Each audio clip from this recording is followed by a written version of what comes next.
Welcome into the CHGO Bears Free Agency Special Podcast presented by DraftKings Sportsbook, America's top-rated sportsbook. Download the app and use promo code CHGO when you sign up. What's going on, Bears fans? It feels like a game day in here today. Got in a little bit earlier. I'm sitting back on the couches, got multiple TVs rolling. What's up, boys? I've personally loved the focus that I've seen today from everybody. Slight apologies for me, not 100% with the throat today, but we've got a great tea, and hopefully I won't get anybody sick. I do believe that Greg Bragg's got me sick at the Big Ten tournament. TJ Edwards. I like a lot of things about it, and yeah, great to see everybody here. Let's go. Game day it is. Game day. I'm writing right now, so if you see me looking down the screen as you're watching and listening, kind of writing some TJ Edwards stuff right as we speak. So let's go. Yeah, fired up. I'm locked in. I'm locked into the social webs. I'm not going to fall for any fake breaking news today. Doubt not it. today, Satan. I don't believe. So did you get sick from sitting on Braggs' lap on Friday? Yeah, ain't it? No, I Space. was sitting next to him in the stands on Saturday, and I could just feel like he was too close to me, and I knew that I was in like the wave of his cologne and his breath and his aura, and I'm like, I'm going to get sick. And then I sat in a salt cave Saturday afternoon. You ever been in a salt cave? Yes, those are amazing. I like it. I thought it was the weirdest and dumbest thing I've ever done. Yeah, we're not talking about salt caves right now. TJ Edwards, what do you like? What you? I got something for you guys. Oh, no. Oh, Really? This is bad. By the way, Adam Hoge, Mark Carman, Nicholas Moreano, Greg Braggs Jr. Brick. Oh, boy. We have a lost brick. the camera there? What's going There's a brick. Yeah, here. All pass right. it around. You got to feel the on? Wait, brick. hold on. let me- Bragg, show it off to the camera there. This is Here, a brick. This is what it's all about right here, ladies and gentlemen. Brick by brick. Wow. This is it in its flesh Wow, and look at that blood. brick. The brick, the life juice of the Chicago Bears this year. Why did you? Unbricking it. The foundation has been set. Now we're laying the bricks. We're gonna build a house. All right. It's gonna be a mansion. Okay, Braggs. Now, Go ahead, pass it that around. camera Get not a working? feel all right, of the shut up brick. for a second. All right, so I'll we try. can. You brought us a gift. We're gonna bring you a gift now, and this is not how we plan on starting the show. I was gonna break down TJ Edwards first, but Did you really just bring this in? I brought the brick. This is You amazing. gotta Feel the pass it brick. around. Give it You gotta feel it. you're not on camera right now. I'll take the brick. There we go. This Sorry is the about that. brick. Yeah, look at that brick. We actually have some breaking news right now. Actually, Oh my though. gosh, what is happening? We're going brick by brick with a brand new What? CHGO shirt What that's is available this? right now. Let's go. Let's go! That is amazing. I am honored. Look at We that. are honored. This is what it's all about, ladies and Holy gentlemen. moly. Did you bring this in not knowing I that? had no idea. This was a surprise for Brad. I was so excited from Friday. You telling me that somebody didn't tip you off to this shirt? No one tipped me off. This brick was sitting in my garage. I brought it down to the combine. Yep. And I was Which like, is a I'm weird thing to bringing do. it today was because my we are building this house. Let's go. Brick by brick. The people wanted the shirt. You got the shirt. Let's go. Let's can we get a gonna buy 10 of those. close up on the shirt again? This is the shirt design available now at the CHGOlocker.com. You can go get it. Remember, if you are a CHGO diehard, you get a discount That is on badass. all of our merch. But if you're not and you sign up, you get a free shirt when you sign up to become a CHGO diehard. So now would be a good time to do that if you'd like that to be the free shirt you get. Look at that thing. Also, yeah, if you're a diehard, you get the option to have it in a hoodie. There you go. Even more So we have a incentive. hoodie. We have a hoodie option only available for diehards too. brick by brick. Wow. QB1's Let's in there. go. Hits. Yeah. It's a dope What is looking on That the is upper, amazing. What's on the upper right there? I can't really see it. What does my that say? God. What does that say? My alarm went off. Do you realize that you have your own T-shirt? I love it. It's our T-shirt. It's not my it's our T-shirt. We are a family here. And this is about the Chicago Bears. We want success for this team. Ryan Poles has embraced the brick-by-brick mentality. Kevin Warren, our new president, has embraced the brick-by-brick mentality, and that is what we're going to promote here. We're going to build this up, and we're going to win a damn Super Bowl, ladies and gentlemen. I'm fired up. We also have another order of business we have to take care of before we dive into free agency More too. surprises? Because you may notice bring behind cake? us. Oh. Behind us is this number 1 balloon that is no longer relevant because the Bears traded back to number 9. So we are officially retiring the number 1 balloon, which, Should I move it out? look, the number 1 balloon's been great to us. Hey, there's Casey. That thing is still alive and Case. filled with helium somehow. Can I still hump the bear with 9? Yes, you Where's the can. bear? We're keeping it PG today, Braggs. No, after the shirt. Number 9 in the house. Thank you, go. Casey, for Let's the go. swap. Luol Deng. Jim McMahon. Do we have an my favorite official number. Bobby. Do we have an official offer for the number 1, or is that still being discussed? Because I thought there was a great idea before the show about that. Wait, but the maybe- number 1 balloon? Yeah, what we're gonna do with it? What are we going to do with it? That's backwards. What's happening there? It's just gonna float around. You're gonna have to live with it. Hey, real quick, Aerobase threw $1.99 our way. If I buy one of these T-shirts, will Braggs sign it? You got it. Whatever you want. You want my signature on it. I will be happy to put it there. Yeah. Now I don't know I if don't you know if that'll realize, up the value or lower but it. you got to look at it a little closer. What do You're we got? already you're What do we got looking here? above the C in the top brick. Is I didn't that my even know- Oh, that's signature? what that is. I didn't even notice that. Finally. I have been practicing my autographs since 3rd grade. I thought I was going to be Steve Kerr one day, and that didn't come to fruition. But there it is. All the hard work of practicing that signature. I'm honored. This is amazing. It is pretty amazing. And I appreciate everyone in the chat and on Twitter that's embraced this brick by brick motto that we live by here at CHGO Bears. This is amazing. I just can't I am believe blown away I just right can't now. believe you got your own ISO cam today. yeah. What What's are the the special odds that It's I a brought big- the brick a too? big day. Seriously, what are the odds? Yeah, seriously, You like, busted that's- out the brick like this was going to happen like an hour into the show, and then you just busted that out, and then I was convinced that somebody let you in on it. No idea. No right. clue. I mean, come on. The trade Friday, now free agency starts. What better day? I brought the brick juice. I brought the brick. All right. Let's go. Yeah, let's jump into this right now because Get more players. well, I think Brick they by will. brick, baby. Hopefully by the time this show is over. But we're starting with this. The Bears did make a very quick move in free agency at 11 o'clock. It was about 11:10-ish, very quickly. Carm likes tennis. 10-ish. TJ Edwards, local kid, Lakes Community High School, Lake Villa, Illinois. Super Bowl participant this year with the Eagles, really has come on, a former undrafted free agent out of the University of Wisconsin who has made it big in the NFL. Does that sound familiar? Bears going with the all-Badger linebacker tandem with TJ Edwards and Jack Sanborn. They were former teammates at Wisconsin. And I love this move, guys. I think it's, first of all, the money's not crazy. Money's And great. The money's really not crazy for a guy that, in my opinion, played in a long-term starter level. The way I do my grades, he would be in that area. So immediate upgrade at linebacker, in my opinion. I think the only question now is, what do they do with these two guys? Do they project one of them to be able to play the will linebacker position? Have they looked at Sanborn and been like, wow, we like his instincts, he can go to will? Or do they project Edwards, who's been more of the Mike in Philly, can he go to will? We had a chance to talk to TJ Edwards at the Super Bowl, which we're going to bring to the show a little bit later. But one of the things he said is he grew up idolizing Lance Briggs. So it's linebacker. it's a very interesting signing. I think it's an immediate upgrade. I love that as a first move, especially because it's not a ton of money either. He's 26. He had 159 combined tackles last year, which was a career year for him. 61 games, 5 sacks, 2 interceptions, 389 tackles. But some people had him. One person had projected at a 4-year, $49 million contract with 30 guaranteed. So the Bears are getting him at $19.5 million average annual value. That's total, $6.5 per year. That's fantastic. Pro Football Focus wanted just 4 linebackers to earn grades above 75 in run defense and coverage.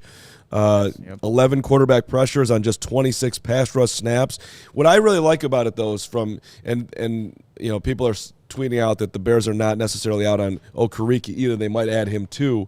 But as a first, Okereke, there you go for you. But so, I just think as a first strike, they wouldn't have done this ahead of Bobby Okereke because unless they really liked him. And this is out of the sort of the comfort zone of we're just going to bring in Al-Qadim Muhammad or Matt Adams. Like this is, they could have easily stayed more aligned in what they've done in the past. And so this is a little bit of a step out. They must really like him. And they obviously they got to feel comfortable that him and Sanborn can play together because they're not punting on Jack Sanborn. Sandgod's going nowhere. So they'll figure it out. I think it makes a whole lot of sense. Yeah, and I think that he's going to be the middle linebacker. And then you're going to have Jack Sanborn, play strong side. Yeah. You don't make this move and pay him this kind of money. Who's the will? They don't have a will right now. At this moment, they don't. And if maybe Okereke is the guy that they're still looking to try to go get. All due respect to the Bobby Okereke love, both of those players are better than Okereke is right now. Is Okereke better than whoever's at he knows the will the system. right He now does know the Bears? system though. Like we got to. He does know Matt Eberflus's system. He's obviously he was in Indianapolis. He had to fill in more and play the mic when Shaquille Leonard was out for the Indianapolis Colts last season. So he does have a little bit of versatility, but. Yeah, that's a position that still needs to be filled, and if they see Jack Sanborn being a guy that can have the instincts of speed, obviously we see the tackling ability from him last season in a small sample size, but that'll be something that they'll have to figure out. I just like this move, though, because it is a young, ascending player. In his first 2 seasons, T.J. Edwards had 100 total tackles.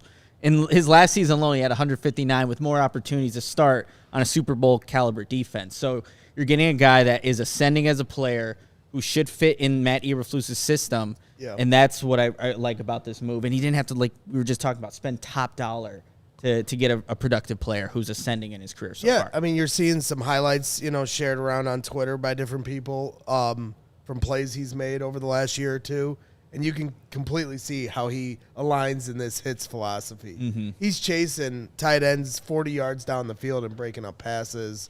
He just seems like a guy that is going to give the kind of effort that Matt Eberflus looks for, in a linebacker. I'm excited for it. This is the whole Ryan Poles, the way he's going about business from when he lit up the football world on Friday, and that was our most ever viewed show, and thanks to everybody who supported. It was a great, and that just, like 100% approval rate on that trade across the NFL, not because the Bears won the deal, but just because he's doing logical things. TJ Edwards is the same thing, and apparently Mike McGlinchey could be coming at some point today as well. We'll see what the numbers are on that, but that's another addressing a need, and it'll be more expensive, but also just very methodical, logical, not sexy, doing this one bit at a time, giving Justin Fields every bit of chance for success next year, but brick by brick, sure. There we go, brick by brick. Let's stay on the theme of the day. And, if it doesn't work out with Fields, then they'll have options. If it doesn't, but nobody wants to hear that talk right now. But everything they're doing is they're giving themselves flexibility and adding at the same time. So now you're close to solidifying your linebacker room. Yep. You're going to have a bevy of draft picks. You're close to wide receivers. So too. Depending on what they do in free agency, they're literally just got to get the trenches figured out on the defensive line and offensive line. And you have players on both sides of the ball outside of the trenches that you're close as far as being a competitive team. And, it's exciting to see, that I'm excited to see what they can do with the trenches, because that's obviously going to be what carries this team over. They're going to need it. There's a small chance, by the way, that Carm just pulled the Braggs and did some fake reporting on Mike McGlinchey. I didn't say that he is a Bear. He did. I didn't. No, he didn't. You said there's reports that he might How be the coming. I did say that he turntables. is. The report, though, is a fake Schefter. Yeah, no, I'm not saying he is. I'm not. Carm, Taylor Hawk to you says $9.99. It's O carrot K, which sounds like O carrot cake. Yes. Carrot cake. That is definitely Yep, how yep, you yep. say Oh, that. carrot cake. That's my guy. That's what it is. Get him here. Let's go. Let's finish the linebacker room off. And then we got some super chats coming in. This one's pretty huge, so let's just toss this right up there from Shane Hickey. $69.99. Nice. Who else are you Canadian. expecting to see coming over today besides McGlinchey Hoge? And, of course, we don't know if McGlinchey's actually coming, but he says those new shirts and hoodies are unreal. Aces, speaking of shirts, Braggs, let's see how fired up you are. Bear down. Woo! I am very fired up, and we appreciate your support, Shane. This is a crazy day. It got a little crazier with this little surprise party these guys threw me, so I'm excited. I am so fired up. To answer the question, I think I was just having some fun with the McGlinchey stuff. There was a fake account saying that's a done deal. It does seem like there is some smoke, some real smoke, though, and the Bears making an effort to sign Mike McGlinchey. So I think that's certainly an opportunity. I'm very surprised that we're an hour and 16 minutes into this thing, and we have not heard really anything on Draymond Jones, the three technique out of Denver. So I don't know if and by the way, it looks like Diana Rossini is reporting right now that Broncos are also in on Mike McGlinchey, so there might be a little bit of a bidding war there. Mike McGlinchey makes a lot of sense for the Bears in a lot of ways in that he's not perfect. He's probably, not even a Pro Bowler. He's had some penalty issues, but he knows the run system very, very well, coming from Shanahan's offense, and he's really good as a run blocker. So you talk about taking him and putting him on a team that ran the ball as much as the Bears did last year. It's a good fit. Now, I think this is where I'm fascinated at, can Ryan Poles stick to something we've already seen a couple times, which is they set their number, they stick to their number. And if a team comes in and swoops in and offers over that number, do they stick to their number and not change it? I would recommend that where the Bears are in their, long-term view and goals right now, I would stick to the number and not overpay for Mike McGlinchey. Yeah, and for the record, I don't know if it came out any different, but what I said that I thought that it appears they are in on, and they are in on Mike McGlinchey, but that doesn't mean they're going to sign him. A lot of noise around him. To the point of the Broncos or anyone else, and what you just said, Adam Hoge, I wouldn't get in a bidding war with Mike McGlinchey. I wouldn't overpay for him, and I don't think the Bears will. This is not you absolutely have to have Mike McGlinchey to make this rebuild work. I mean, that'd be crazy. So maybe it doesn't work out. But then they'll do another. It's the way this has gone so far is they'll do another method. They are going to address the offensive line in some way. I think that's obvious. If it's not McGlinchey, then it'll be somebody else that they think they're getting a better level of value on. They clearly thought they got great value on T.J. Edwards. They clearly thought they got great value in the deal. None of this feels like panicky or anything. He's just like, going along. I got to jump in here with some news. It's not Bears related, but it involves a possible target. According to Adam Schefter, and this is his real account, former Eagles defensive tackle Javon Hargrave has reached an agreement on a 4-year, $80 million deal that includes $40 million guaranteed with the San Francisco 49ers. Oof. God. So Javon Hargrave off the board and headed to the 49ers. Well, that defensive front is nasty. That's a great fit for that is nasty. a Super Bowl ready team. Well, and you got to think that Draymond Jones, talk about bidding wars, you got to think there's going to be one for him, and how high will the Bears be willing to go? Because if I had to pick between Draymond Jones and Hargrave, I'd prefer Draymond Jones. And the reason I say that I'm sure Hargrave is a solid player, a very talented player, but he was on a defensive line where every player on the line had 10 sacks or more. They had 90 sacks as a team or something crazy 70. like that. 70, yeah, 90, whatever. And it was just insane. And you benefit off of a defense that you're surrounded by. Now, did Draymond Jones have that same kind of defense? I don't think not. so. No. So, to me, if you're going to break the bank on one of those two to be on your defensive line, I'd prefer Draymond Jones. So I hope the Bears are in on him. Well, if you're judging the Twitter world to be correct, there's Who would ever do that? who would ever do that? But You had to. the Bears are in there on Draymond too, but it's a heavy bidding war going on, which is not surprising at all. That would add up. I feel like they have to be. I mean, with the how important the 3-tech position is, unless they're looking to address it in the draft, you don't want another subpar player playing that position for another season in a row. We saw what Justin Jones was kind of incapable of doing, but was forced into that role because they couldn't get Ogunjobi as their first free agent signing. So for me, I think if he's your guy and you're looking to put money to a position, that would be a guy worth spending on because he is young. He is an ascending player. And just kind of watching a little bit of his tape, he has a variety of different ways he'll get to the quarterback. It's not just with a bull rush or, speed off in the interior, but he uses a lot of different ways to get to the quarterback. So if that's the guy that the Bears identify, Ryan Poles identifies, I want him, I think that's something that you have to consider because of how important it is to Allen Williams' defense and what it could do to help TJ Edwards, help Jack Sanborn. You need a disruptive 3 technique. So if that's the guy, go get him. Another guy reportedly off the board. Now Diana Rossini saying Mike McGlinchey is expected to sign with the Denver Broncos. Woof. So not coming to the Chicago Bears. Guys, I'm not that upset about that one. No. I was never huge on McGlinchey. I think the fit is there. But he's not, like you talk to people in San Francisco, and I had some conversations at the Combine, it's like they're not all upset about losing him. And if Shanahan's offense, Right. if they're willing to let him go, this goes back to that idea of guys hit the open market for a reason.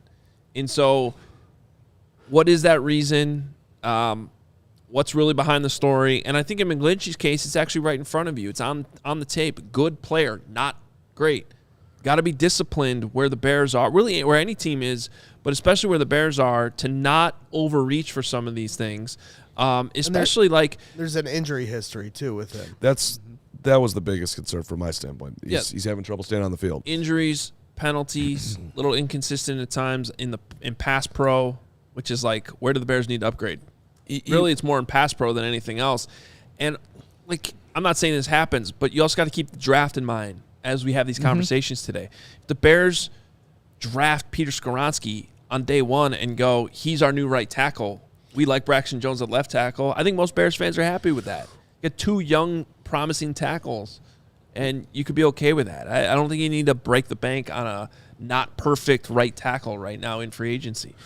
Well, I also think what's interesting about the Bears' interest in now not signing Mike McGlinchey, that seems to be a pretty, at least somewhat significant lean on Braxton Jones as is our left tackle. That they, at bare minimum, feel comfortable there. I guess it could go the other way, and they could draft a left tackle at 9 if they don't trade out, and then I'd have to take that one back.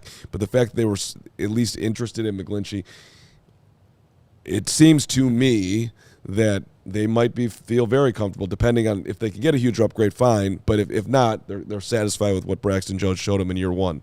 Which, if that's the case, that gives them so much flexibility to add on, and if you're not paying premium money at that premium position. So I have to – this is obviously just speculation because we've been sitting here talking the whole time, but, just go back to what I said a few minutes ago. All of a sudden, the Broncos sort of swooped in out of nowhere. They're also in on McGlinchey, and then I posed the question, if you're the Bears, do you just stick to your number, or do you make an adjustment to try to get him? And at least the way this sort of played out, it sort of seems like, nope, that's our number, take it or leave it. Right. If you go to Denver, fine. Which is exactly why I think a lot of people are enjoying what Poles is doing right now. Right. This is what we're willing to do. This makes sense. Nope, not reaching. Don't have to have you. You are not somebody that's going to put us over the top and win a Super Bowl right now. It doesn't make sense.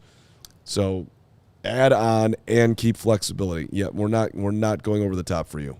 Yeah, they're not going over the top, but they do need to address that right tackle position because I don't think a scenario where, Justin Fields is supposed to take another step in the passing game, you're going to want Larry Borum or Riley Reif being that guy again. And even though Riley Reif played better than expected, you would like to definitely upgrade that position. And maybe that is through the draft right now, because you look at some of the linemen available, the offensive linemen, do they move the needle enough? And if Mike McGlinchey didn't do it, who was probably regarded as one of the better right tackles in free agency, didn't want to make that move, then for me, I still think that that's obviously a position of need for the Bears going forward. And if the draft is the way they want to do it, go right ahead with it. I mean, are we surprised we're not hearing anything about who's interested in Orlando Brown?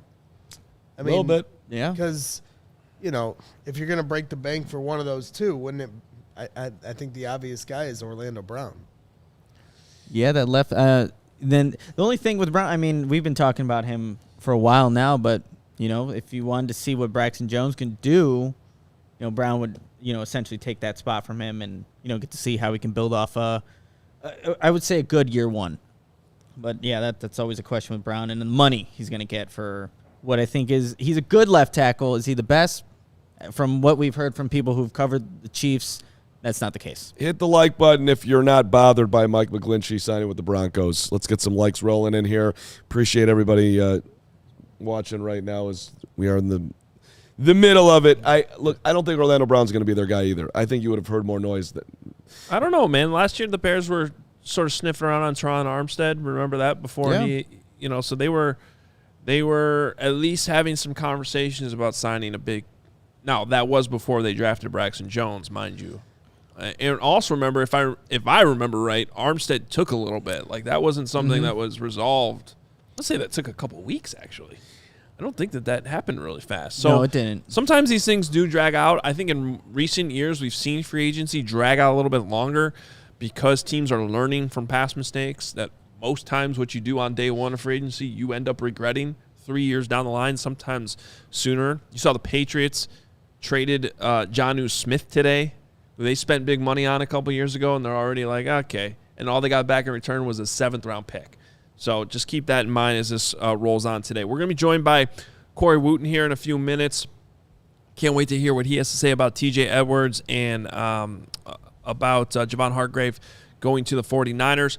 But hopefully you guys are all enjoying, as we did on Friday night, the trade, our live show, and all this. You're going to be hanging out with us tonight, hopefully, on After Dark. After Dark rolling, baby, 6:30. Great day to have two shows. And you should always have Goose Island somewhere nearby as you hang out with us.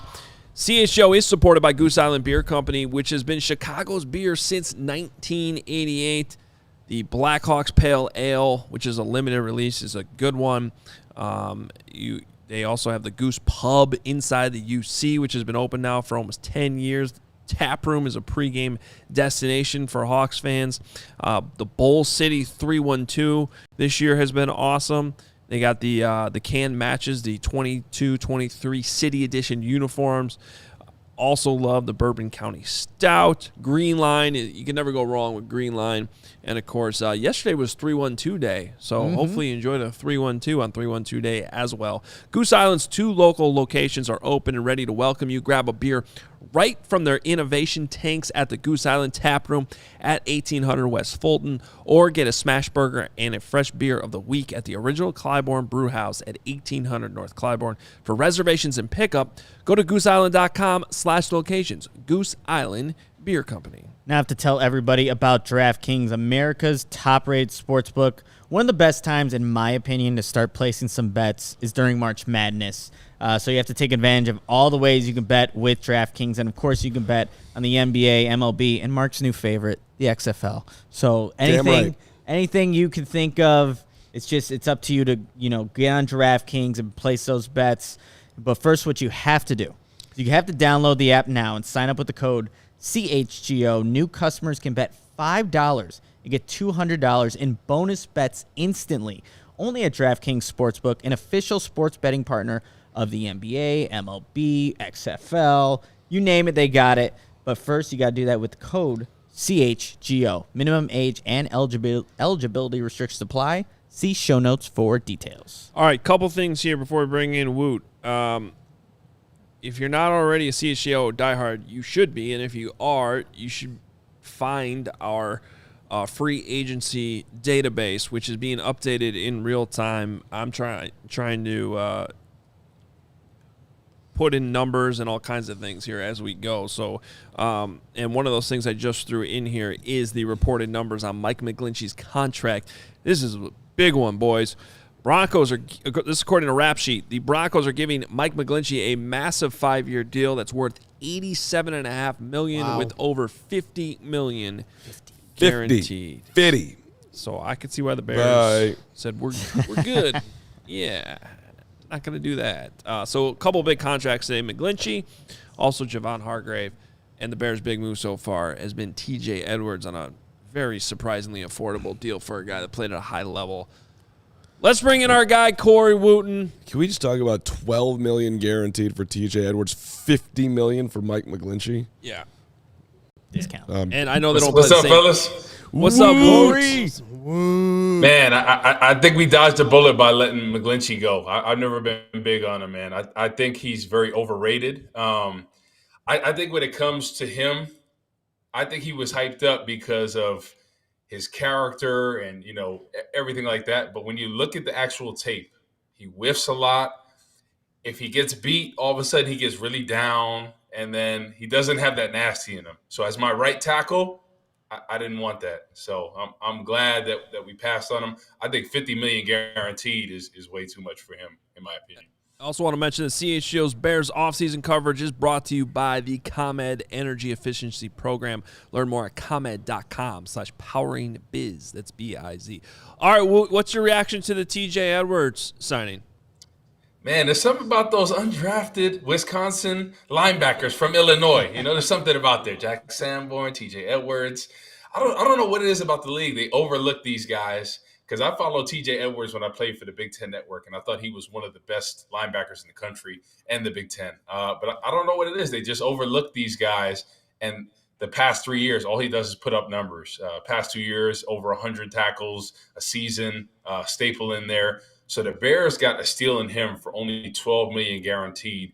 Him and Sanborn there at the linebacker position. I love T.J. Edwards. I think that was a great pickup for that type of value. Woo, let's rewind back to Friday. What was your reaction when the Bears made the big move?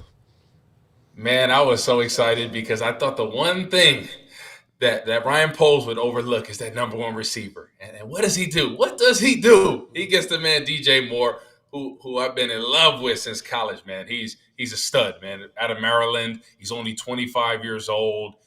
Got the number one receiver, a guy that can go up and get those 50-50 balls.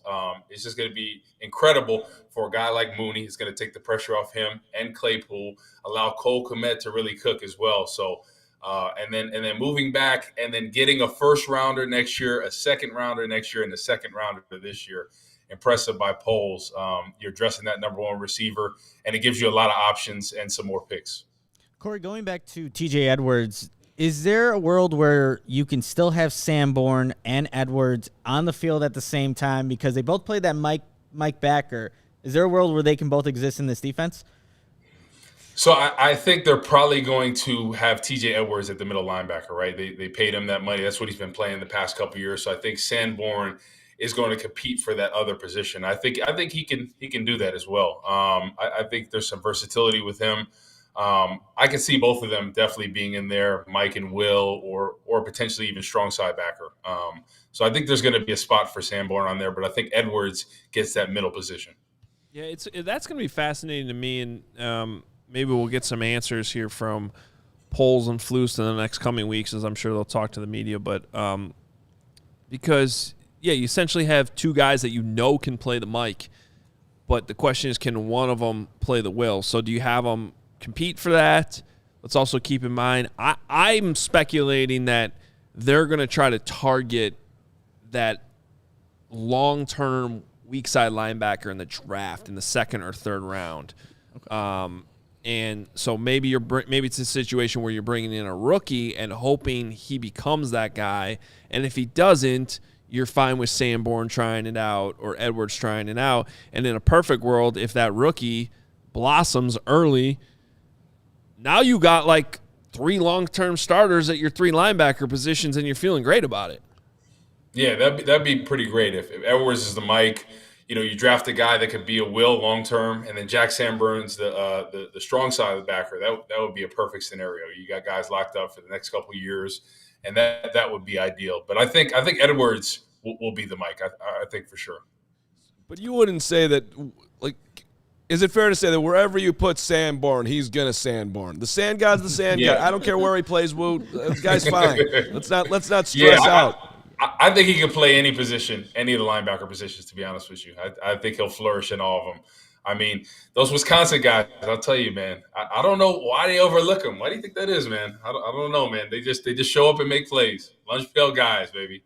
You would think someone in the NFL would hire that defensive coordinator to help develop these guys, Jimmy Leonard, who right now still doesn't have a job. Yeah, right? It's messed up. Jim, I know. And Jimmy Leonard, I've just heard from so many people, so many great things about him, what he is in the locker room as a coach, as a mentor. Hoping he can get a job out there. Corey, Jason Hargrave comes off the board. He takes some big money. Also, Javon Hargrave. Javon Hargrave. Did I say Jason? My bad. Brick by brick. Yeah. So he came from the job site. It's okay. I understand, man. Exactly right. I brought a brick today. We dropped a brick by brick T-shirt. CHGO did today in the merch. We have. I gotta get it. I gotta cut off the sleeve so when I'm at the gym, they know what time it is, baby. I like it. I love it. I gotta let them know what time it is. This is brick strength, all right? It's even got his signature on it, Woot. It's got Bragg's signature on the top if right. If you want, I'll ink it for you, Corey. I once used to chase you around training camp for an autograph. We need now it in the background by that Blackhawks jersey. We need it with the signature. Oh yeah, hanging up. A golden brick in there as well. Well, what I was going to ask you is, like, how key is it now for the Bears to pay big money to Draymond Jones? I think it is, because I don't know if you can count on who you need there at 9. Plus, it's a rookie. They need to start. Now you've got a couple linebackers here that you can depend on. I think their secondary is a bright spot on this team. So now if you can get that 3 technique right here, right now, you're on to something with this defense. My thing is like this. What do you guys think about potentially if we're able to address a tackle position in free agency and potentially a guard position, then trading back some more and then maybe getting a guy like Kalijah Cansey towards the end of that first round to address that 3 technique? Because I absolutely love him. I think he could come in, be a day 1 starter in this Tampa 2 scheme. I think he will really thrive in this. So potentially whatever we can do to address that offensive line situation in free agency, it gives you some options to trade back even more. Well, I'm calling my shot on that. They are trading back from 9. That's my prediction. On draft night, they will trade back. Wood, I think that just depends on how many potential 3 techniques they really like, because you can't bank on just getting 1 because you don't have the control over it. I think that's where the situation has maybe changed since the Jalen Carter stuff came out, because having the number 1 overall pick, you could pretty much say, okay, we don't necessarily need to attack this in free agency because we know we could get this guy if we want. And now it's like, so if they have 3 guys that they feel like they could get, but let's not forget they only have 1 top 50 pick. That's my only problem with how this is played out, is they still only have 1 top 50 pick. They have 4 in the top 64, but to just assume someone's going to fall to 53 is why I still, if I had to guess, Woot, I think they sign a 3 technique here in the next couple days, just because it's so risky. Yeah, I can see that as well, because I think that's going to be the hardest position to find.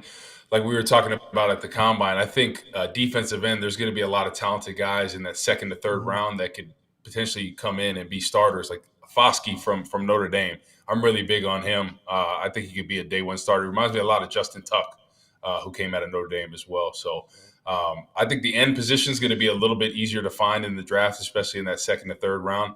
But the defensive tackle position, that's definitely going to be hard to find. So I see your point. I could definitely see them pulling the trigger, like with the Draymond Jones, just having a guy there that could play that position in free agency.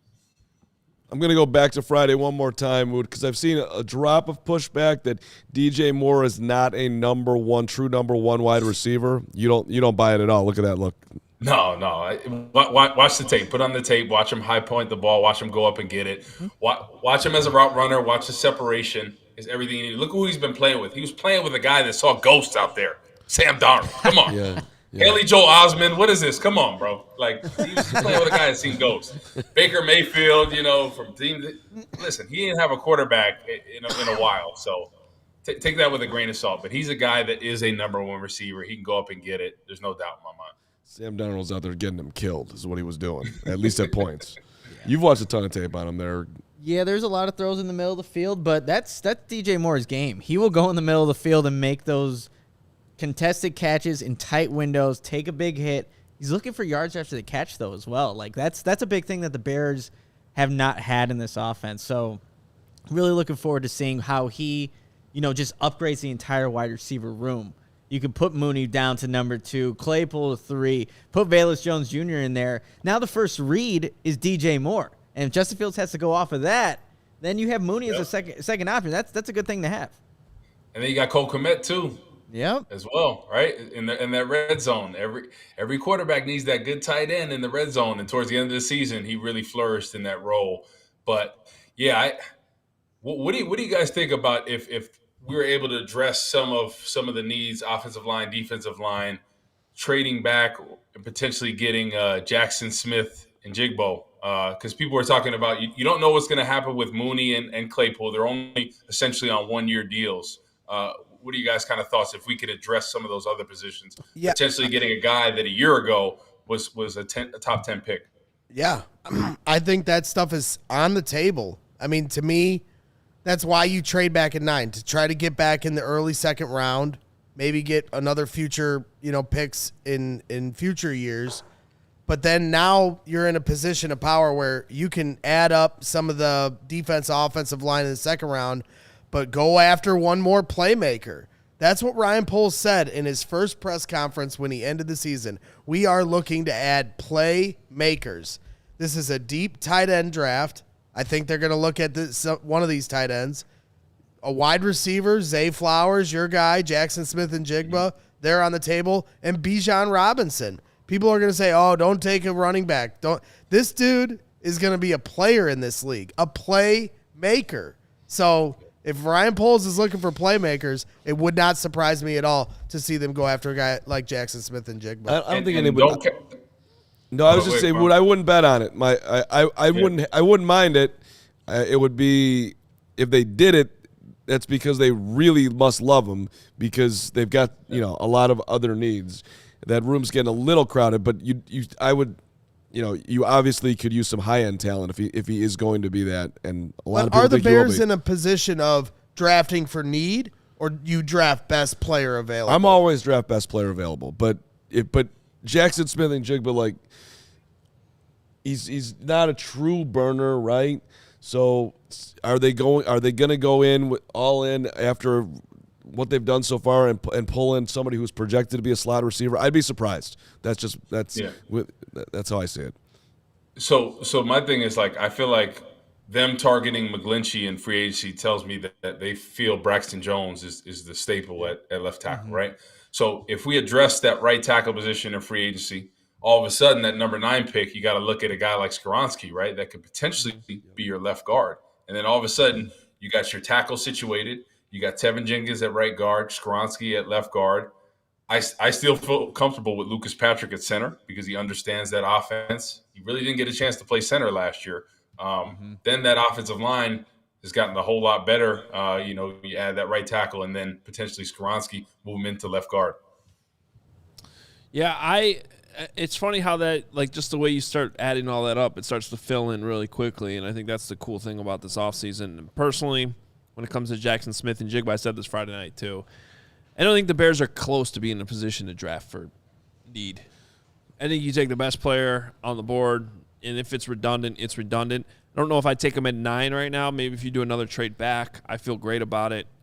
They still need more weapons, whatever the weapons are. And Poles proved that last year. He's going for best player available because we're all pounding 100%. The table for George Pickens, and he goes 2 DBs in the second round.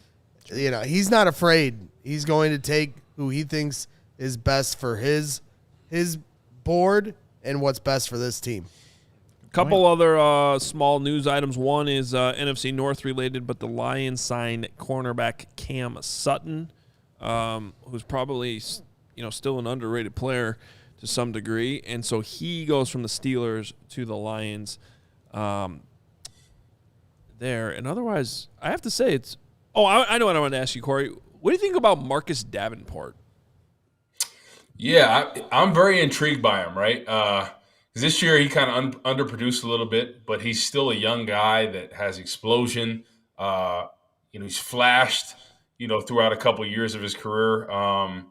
I like him for the left end position, but at the right price. I don't want to overpay for him, and a team that's going to need him is probably going to overpay. But I think if you can get him in that sweet spot to play that left side, because he's a really strong guy, powerful, can push the pocket, use that long arm, use that power. I would like him at that left end position for the right price.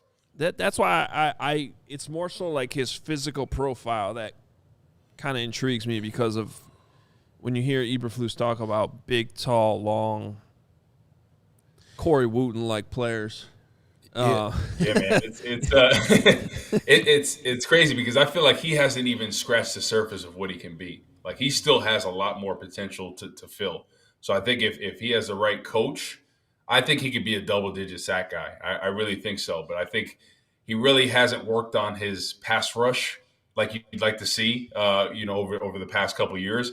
But when he does use his power, it's unbelievable. He's putting guys on skates, left tackles, right tackles. So I think he'd be a great fit at that left end position.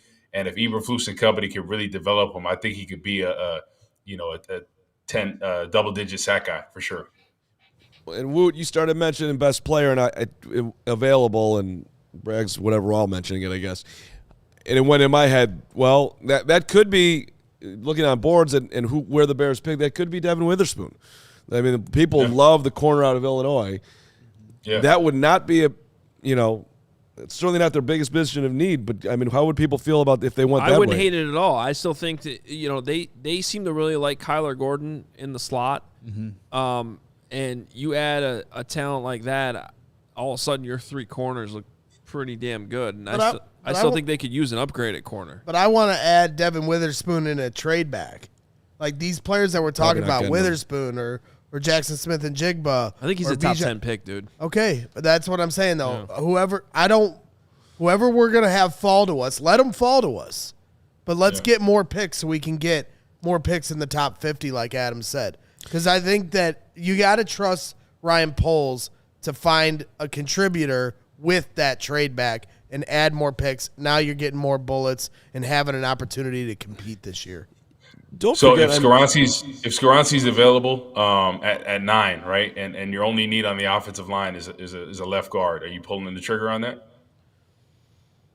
No, I think that to answer that question, it depends on if the phone's ringing and somebody wants to move up.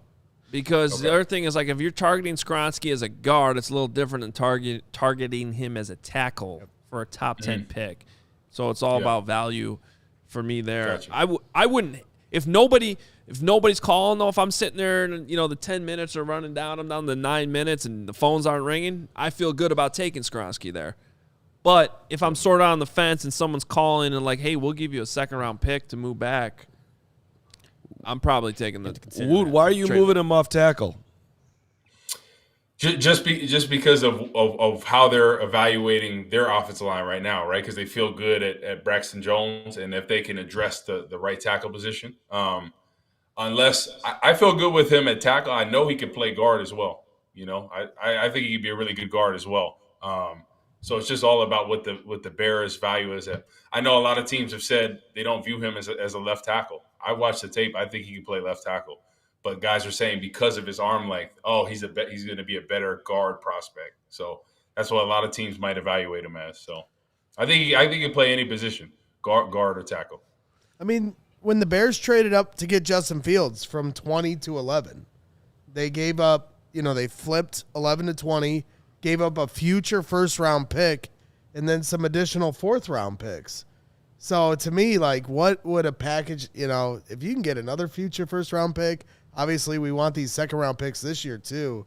That's stuff to me that I just can't stop thinking about. because I'm just going to trust Ryan Poles to find a player no matter where we pick. We have so many needs.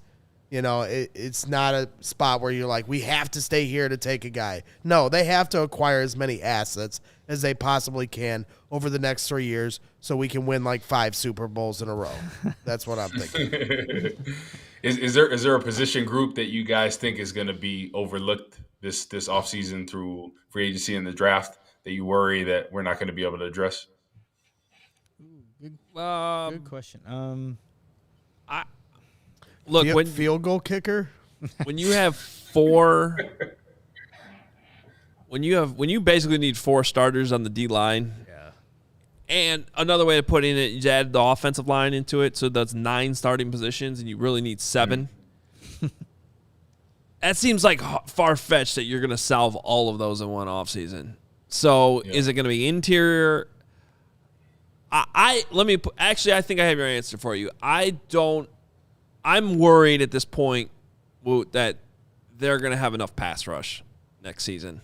Like, I just think to go from as poor as they were on the D-line, getting after the quarterback, and flipping that in one offseason, that's far-fetched. They got a lot of work to do if they're going to get there. Let's put it that way. Well, Corey, I think the answer is probably running back.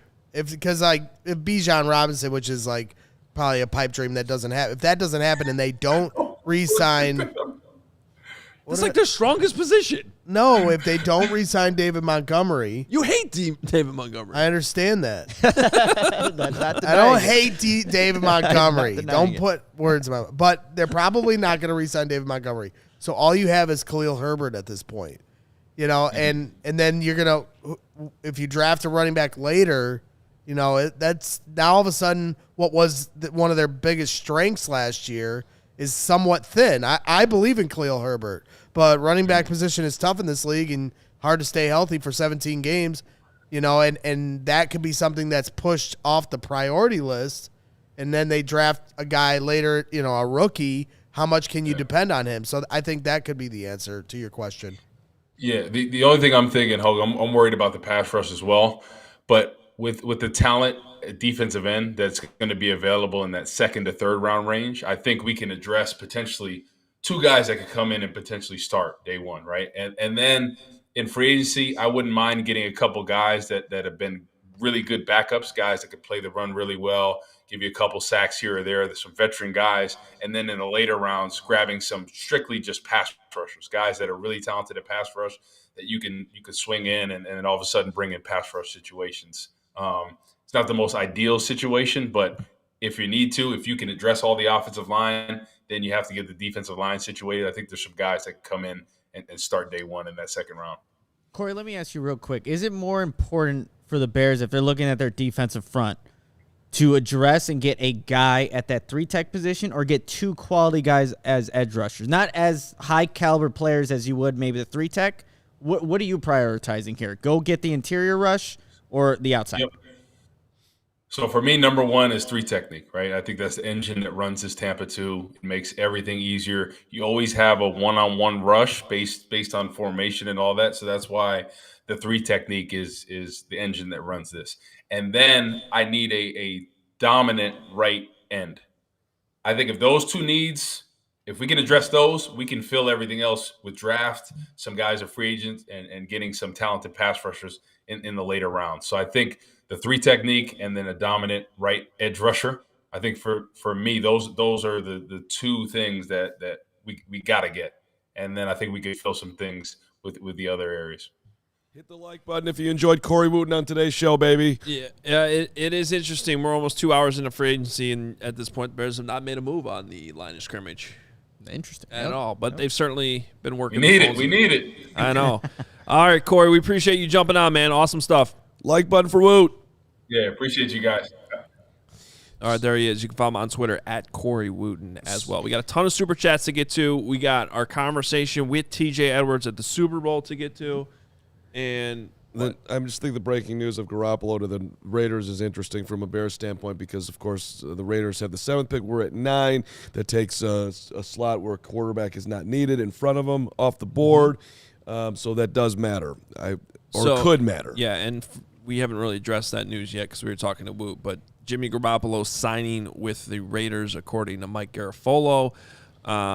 And I would tell you right now, I'd like to see the money. I still feel about 99% sure they're going to draft a quarterback. And there were reports this morning that the Raiders were the other team going really hard at the Bears to trade up to 1. And the Panthers won out. You don't because they pivot could offer from that to Jimmy Garoppolo. Jimmy G. You're probably right.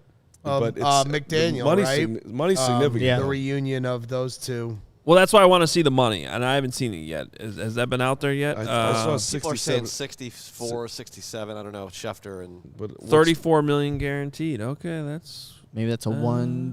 that's from Schefter. Raiders are giving former 49ers 49ers QB Jimmy Garoppolo a 3-year, $67.5 million deal, including $34 million guaranteed. Again, you could draft Anthony Richardson there. but that's the thing.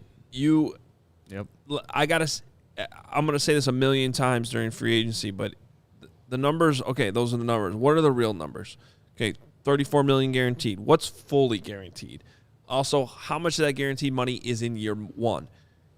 You can, even if all $34 million are in 2023, you can stomach that for 1 year as you draft his replacement, and then you say bye-bye Jimmy after 1 season. I'll say this: if that's the Raiders' play, sign Garoppolo, let Richardson learn under him. If they think they're going to get him, that makes a whole lot of sense. Can I just say this legal tampering period is the stupidest concept ever? Like, just start the league Are you year kidding? today. Are you not enjoying the show right I'm now? enjoying it, but it just what's the difference? Right. They're announcing these things as official. I'm having the time of my life right now, Mark. But the whole it was illegal before, now it's legal tampering period sounds so I agree. Like, just it's make silly. today the day. What's the difference? You're waiting on like Because they can Stupid. make Wednesday a bigger day now. Legal Now they've got- tampering. Now they've got 2 days worth of legal tampering. We can It's talk about legal, legal tampering, and then but Wednesday it's becomes illegal. official. There's a reason why this thing is this show is possible 12 months out of the year. The NFL gets it better than anyone gets it. Right, and you'll never find me complaining about. This but is why. I'm not complaining. I just think it's a Oh, silly. you're complaining.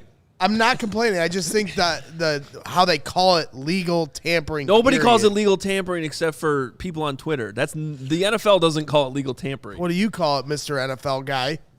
The negotiating window is open. Oh. No, but I'm Window. actually being 100% serious right now. Legal tampering is a made-up term that just floats out there on social media. By definition, that's an oxymoron. legal. Tampering can't be legal, or it's not That's tampering. what I said. It goes I know. against the words go But against I'm just each saying, other. don't get caught up in a made-up term for it. It doesn't matter. I didn't Brick make by it brick up. doesn't- Somebody else made it up. Brick by brick doesn't do legal tampering. That's not a brick by brick thing. You're not about Apparently legal not a thing. tampering. I get it. I instituted a legal speeding period driving down the toll road this morning. There you go. Brick you by just brick. do. Legal speeding. Legal driving with your phone while doing Rise and Shine videos. Oh, boy. To answer your question, though, the Not a reason great why idea. there is a legal tampering window is to prevent actual tampering, which still happens. But if you didn't have this little window, then the tampering would be off the charts. I think what Braggs is trying to say, though, so on, what is it, Thursday is the official? Wednesday at 3 o'clock. Wednesday at 3 o'clock. Yeah. So why isn't that just today? You know what I'm saying? Like, Because because they- teams that's are just exactly what I'm tampering saying, all though. weekend. Just what he said. They have to open up some period of time where they can legally call agents and have a negotiation. okay, fine. Otherwise, Why it's can't like it be Wednesday? Didn't Tom Brady get in trouble for that, or get the Dolphins in trouble for doing? Yes. Yeah. And hey, Corey Wilson, I see you in the chat, and I was thinking the same thing as I was saying. Anthony Richardson might not be there at 7 for the Raiders. They might have to trade up to get him. Which is probably why they were trying to trade up with the Bears. That was right. So, yeah. Rise and Which shine. is also why the Bears Pulled made over. the deal when they did, because things change, and you might not get the same haul. That's on the line too. You sound like shit, Carm. Stay away from me. You're sick. This guy. You're right. I it's not my best day, but Got the tea. some of us fight Got through. the tea. This is similar. It is funny that and my going to voice lunch was with you. way worse, but I lost my voice for the first game of the season, and That's you're true. losing your voice on free agency day. I could just go into my chill voice if we want to do that for the rest of the show. But I had it going on earlier. No.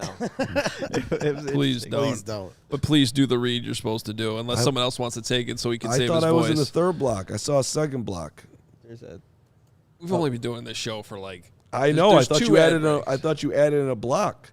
We're onto that block. You didn't. We're into the second ad break. Whatever. It Here we go. reads a little bit Want me differently. to do it? Hey, listen to me.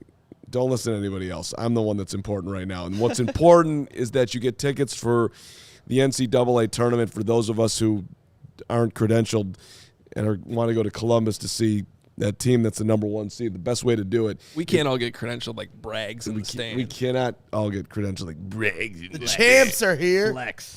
Brags in the stands will be there, and you can too via the Game Time Ticket app. Download the app like 15 million people have, and make your way to Columbus to see the Boilers get upset in the first round, the first number 1 seed to ever lose to a 16. Wouldn't that be amazing? UVA, bro. Come on. Oh, yeah, right. Virginia. Right. So that'd be the second.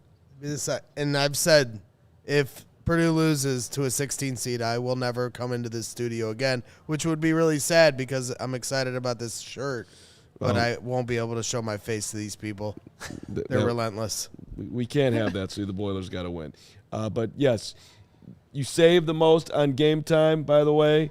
There is no better price in the secondary ticket market than Game Time tickets. It's created by the fans, for the fans, lowest price, no better deal. Last row, front row. Get it with the Game Time Ticket app. And if you love CHGO, you're going to love Game Time. Best way to support us? Buy your tickets through the link in the description. Thank you very much.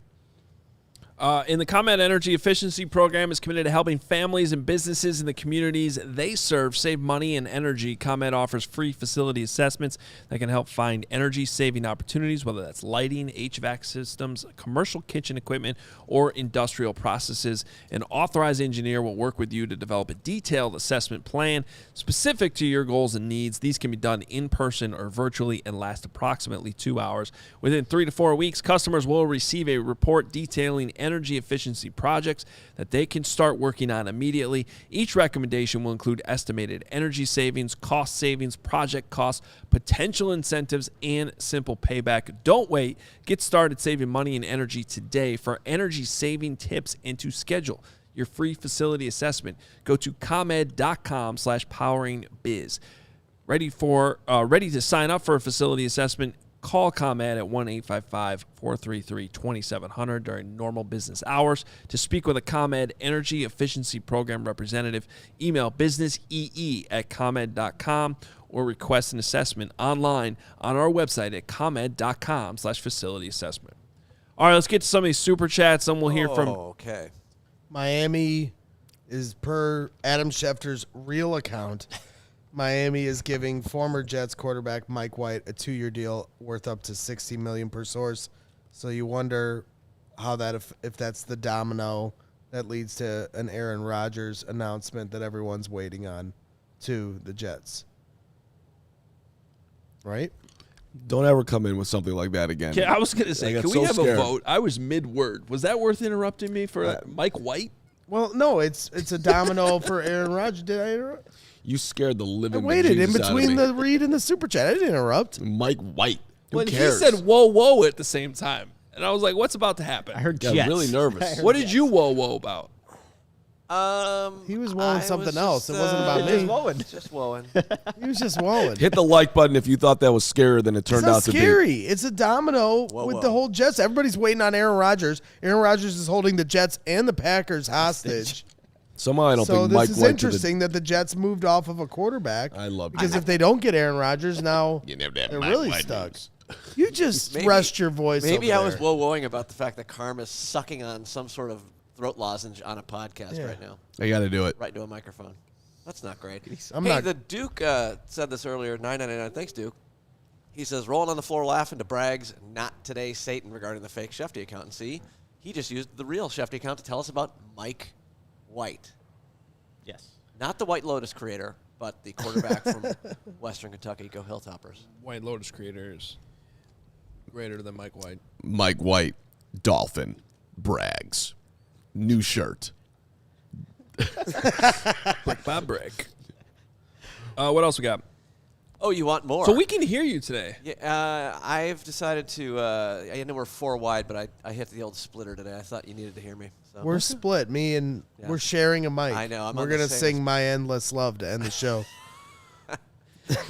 You'll have to send me the lyrics. Bears on Kauai, 1999. Going to Kauai. I love the Duke, and Duke Island sounds amazing. However, I actually live on an island, though I don't own it. Waiting for a special live show from Kalapaki Joe's or Rob's Good Times Grill. Let's go brick by brick. Now that sounds like a plan. I mean, look, Kauai is my favorite place on the planet. As much as I love Duke Island, which may or may not exist, But it exists. but Kauai is. Don't ever say that again. Let me tell you something, Bears on Kauai. There will come a time very, very soon where I will be back at Kauai, and you and I will go to Kalapaki Joe's or Rob's Good Times Grill. I'll be there in May for about 7 days. So let's make this happen. You're going Booked to my tickets yesterday. Kauai? Yeah. Oh. Booked my tickets. I got the hotel yesterday. I'm ready to go. We'll make it happen. You didn't follow our advice, which was first time in Hawaii, you should probably do Oahu and maybe Maui. But you went straight to Kauai. I heard the Kauai, there's a lot of stuff to do there. I'm really excited. I'll also be starting my own travel agency, and you can come with me to Carm Tennis Camp. It'll be carmtenniscamp.com. Carm Tennis Camp coming this summer. I'm excited to go. Oh, boy. Not Muncie, you, buddy. Muncie just threw us a $1.99 to say, Braggs, you're better than that. I guess no Mike White love. I am not. Whatever you think I'm better than, I'm not. Taylor Hawk has a good idea for everyone. Hit the like button. $4.99. Thanks, Taylor. Do it. Thank you, Taylor. That is a great idea. Hit that like. Great idea. Whoa. I have to interrupt you, Braggs, because Case Keenum signed with the Texans. Has no impact on the Aaron Rodgers movement. That's the only reason it was relevant.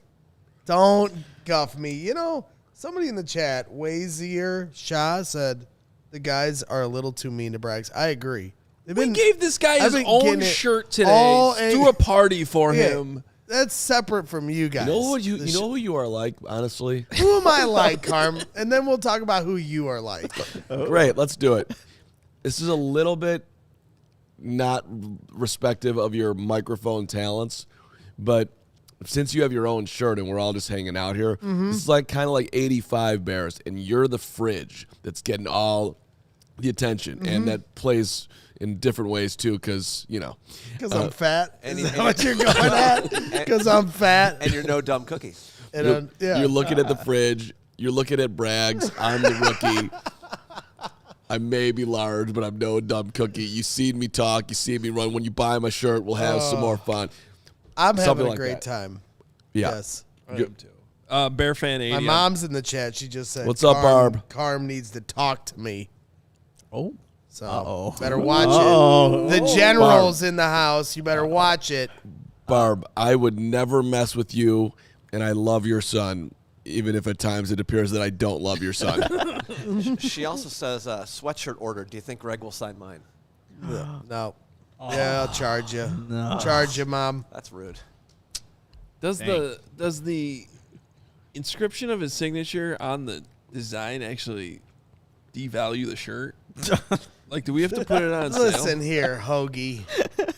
Listen here, Hoagie Pie. Look at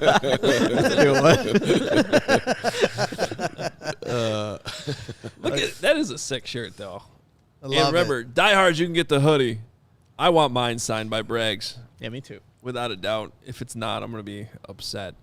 All right, do we have more super chats? Yeah, we do, of course. Bro Delicious, though, did say he's becoming a diehard for this brick by brick shirt. Still Team Carm, though. Ooh, Thank I you, like Bro it. Delicious. You can be Don't both. worry, my shirt's coming. It's any day now. Oh, God, is it? What's yours gonna say?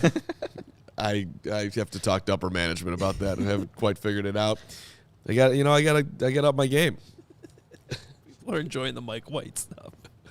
Bear Fan 80 on Twitter. What's more surprising, a Greg Bragg shirt or Braggs interrupting Adam Hoge for Mike White news. Mike White, Dolphin. Hang on. The shirt is definitely more surprising because I interrupt these guys all the time. Yes, you do.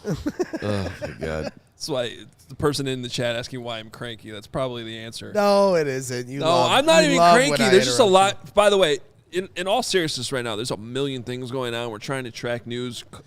Nick's over here literally writing on the set. So we're all juggling a lot of different things. Nobody's cranky. Everybody's having a good time. I woke up today early, ready to go.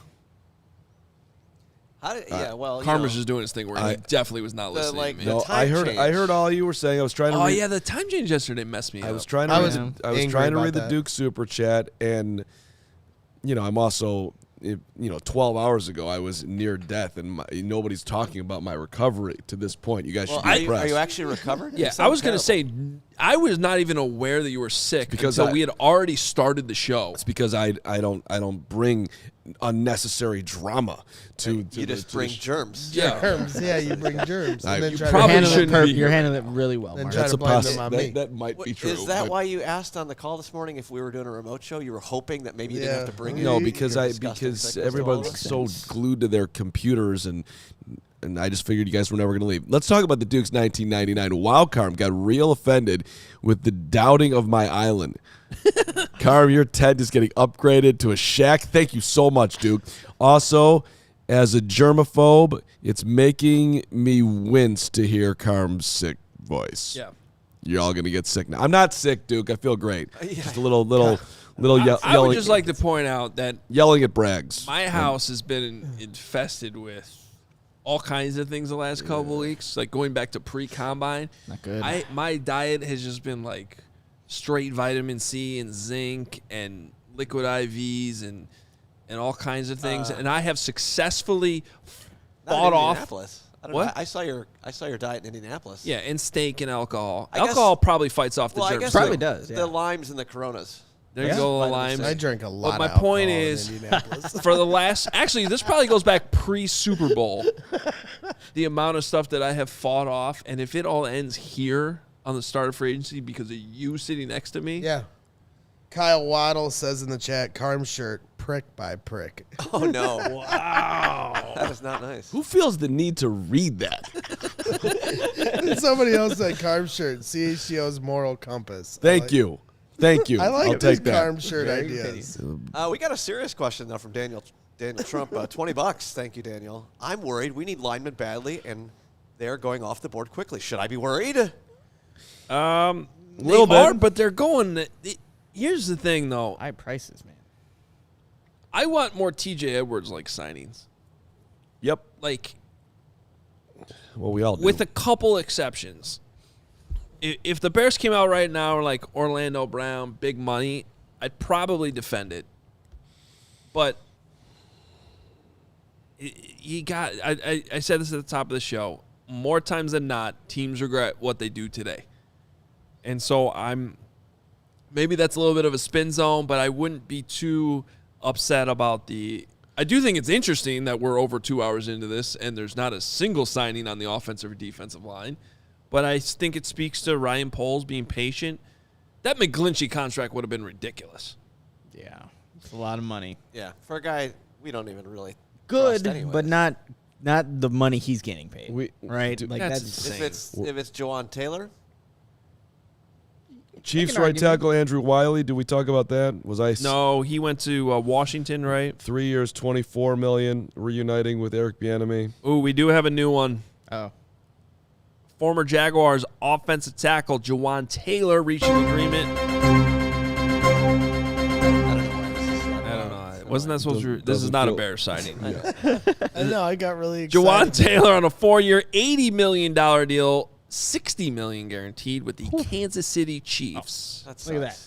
They replaced their right tackle they just lost. So Wiley out, Jawan Taylor in. Do something, Bears. They do need to do something. God. They do It's been like an hour. I didn't think Jawan Taylor was a great fit for the Bears scheme. Now, You know what's happening right now? well, one, Jake Flanagan's losing his mind because he wanted Jawan. Yeah. I think he already ordered his Jawan Taylor Bears jersey. Yeah. We were on the phone today, coming down to the studio. He's like, Jawan Taylor. Yeah. Like, I don't know. I don't buy offensive line German jerseys. That's just not my game. Give me skill positions. Go ahead. Jack Sanborn. That's a skill. Jack Sanborn is a skill. It's the skill of Sanborn. How dare you compare Jack Sanborn to an offensive lineman? Have you watched Jack Sanborn? Like a gazelle. I only buy skill position jerseys. What's the last jersey you bought? Jack Sanborn. He is a skill. I maintain. I defend myself on that purchase. I think linebacker's sort of a skill position. They're making 100+ tackles a year. Braggs is now yelling at the Chicago Bears official Twitter account on Twitter in all caps. Do something. Don't do that. I think he did. The social media team's been picking it up here lately, so I'm just showing them some. Do something at Chicago Bears. It's been like an hour. You do know that the social media team does not make the decisions. They always tweet That's that. All the they accounts just always tweeted tweet that the other day. It's going. They're having fun with it a little more lately, and I like their vibes lately. It's going right to polls. He's going to see that. Polls notification. Polls hates you. Oh, wow. I got more supers if you want them. We have a lot of supers. Let's do it. I also want to hear. Let's do a couple more, and then let's do the TJ Edwards interview. Okay. Doug Van Dorn, $10. Guys, if we can't fix both O-line and D-line in one fell swoop or one swell foop, don't you think that for Fields' sake, the O-line takes precedence? Or else we're looking at Justin Fields' 2024 being a prove-it year again. Yeah, I agree with the logic there. I just think they need more starters on the D-line. Like, I think the O-line's in better shape than the defensive line right now. So, but yes. And I think that's going to happen, guys. I don't know if it's going to happen today, tomorrow, Tonight, first round of the NFL draft. after dark. Like, you see him go out and make a move for DJ Moore. You know the goal is to put Justin Fields in position to really be able to prove himself this year. So the help is coming. And again, the two big offensive line signings today, right? Mike McGlinchey, that's an overpay, dude. I'm sorry. Enjoy them DNVR. Have fun out there with Mike McGlinchey. That's an overpay. We played Denver this year. Jawan Taylor, I like him. I think he definitely fits I would rather pay Jawan Taylor over Mike McGlinchey, I think, even though I have questions about the scheme because he's younger. But that's a lot of money, too. That's even more. Well, that's close to what McGlinchey signed. 4 years, $80 million, $60 million guaranteed. Our guy, Brad Spielberger, just put on Twitter that's basically Ryan Ramczyk's. And Ryan Ramczyk's really good. So I'm not too upset about the guys that have so-called, gotten away so far. Well, and I think, we were asking earlier, like, why haven't we heard rumors about Orlando Brown and Gary Ross DMing me? And we're seeing different things. There's reports out there that Laramie Tunsil might be in trade talks potentially with the Chiefs. And maybe that's the domino that's waiting because maybe Orlando Brown's like, well, I still want to play for the Chiefs. Let's see what happens if this trade actually happens. And if it does, then there's a better possibility that Orlando Brown becomes a Bear. And then we got to hear about it from our guy Gary Ross every day for the rest of the year. Love you, Gary. To me, it just mark it down. Carmathetical. The way the offensive line is spinning, it just feels to me like the Bears are going to draft one. Be it at 9 or wherever, if they trade back from 9. That's how it feels to me. In the first right round? Now. Yep. Although I was going to say that's a very bold prediction. Somewhere in the draft, with their 10 draft picks, their first pick is going to be an offensive lineman. Woo! I could see that happening for sure. All right, one more, and then we're going to go to TJ Edwards. Yeah, Ichung 999. Thank you. She says, "Hey all, love that Poles is being responsible and disciplined in not overpaying free agents. So hopeful for our future with Poles as our GM. I don't mind McGlinchey signing with the DNVR Broncos." Yeah. Okay. I haven't seen one person in the chat and or Twitter and or in my head moan that they didn't sign Mike McGlinchey. And you have a lot of people in your head. I do. So that's pretty significant. I don't know if it's a good thing. All right, you I'm don't gonna set up. you don't want this experience. Trust me. We promise we will get to the rest of the super lonely. chats. We know there's a lot of them. We're not going anywhere. We knew we were doing a long show today. We're going to keep it rolling. Hopefully some more news breaks. But in the meantime, the big signing of the morning, of the day, was TJ Edwards. Very similar to Jack Sanborn, undrafted free agent, so-called doesn't have the measurables. All he has is elite instincts and makes plays on tape. now they get them together in the Bears linebacker core. We talked to TJ Edwards at the Super Bowl. I'm going to set this up properly. This is from opening night. Mm-hmm. It was a conversation that I kind of had. Nick was there too because he was the one filming it. But Jared, you're going to hear Jared Payton's voice in here too because it was kind of me and him were the two people basically talking to TJ Edwards. And there's probably some Super Bowl talking here, at least a little bit. So, again, the context of this interview was it was Super Bowl week about a month and a half ago. But there is some good stuff on the idea of playing with Jack Sanborn, his relationship with Jack Sanborn, and also defending Justin Fields, which is a fun part of this conversation too. So maybe one or two of these answers might be slightly outdated, but we still wanted to make sure you hear this because I had a feeling at the time he could be a target of the Bears, and that's one of the reasons why we wanted to track him down at opening night. So here he is, TJ Edwards. I think that's where we start. How has this year gone for you, man? It's been totally different. The expectations and what's on your plate this season. Yeah, man. I mean, for me, I truly try to just take it one day at a time and just building on all the things that are going well and fixing the things that I needed to fix in my game and just trying to improve in everything that I can. But again, man, it's just to be here, to be at the pinnacle. Just kind of shows the hard work that we put in as a team, and just want to take advantage of it for sure. Especially, I think, as a defense as well. Man, you guys push each other with all that you guys did this season. It seems like practices have to be pushing each other to keep being the best you can be. Oh, no doubt. That started really in OTAs with honestly just shooting the hoops and the team meeting, competing, and then went to camp, and we were just, again, going against our offense, who you guys know is a really talented unit as well, and unlimited amount of trash talk going on, some really good battles, but I truly feel that it helps us a lot. He was back on it, going from Lakes to Wisconsin, undrafted, building what you built with the Eagles. I mean, how do you explain how you did it? Yeah, I mean, it's awesome. I think, when it's all said and done, I'll be able to reflect and look back on it. Just nothing but hard work that went into it. And, having a really good circle of people, my family, fiance, and just all my close friends, and really good coaches along the way. And just, again, man, just trying to be in the moment, everything that I do, and just try to get better at everything I do. I don't know how well you know Jack Sanborn. I know you guys overlapped a little bit at Wisconsin. Kind of a similar story coming out of Wisconsin, Lake County, Illinois, undrafted, and he had a great rookie year. He had an awesome rookie year, and again, it was awesome seeing him out there. We played him in Chicago, and Chicago kid, being able to play there, it's really cool. So I'm happy for him. He should have been drafted as well, but that's how it goes. You see the parallels between yours? A little bit, yeah. I mean, Andy took my number too, so we're at 57, but just really happy for him. No, for real. You're sitting here relaxed, cool.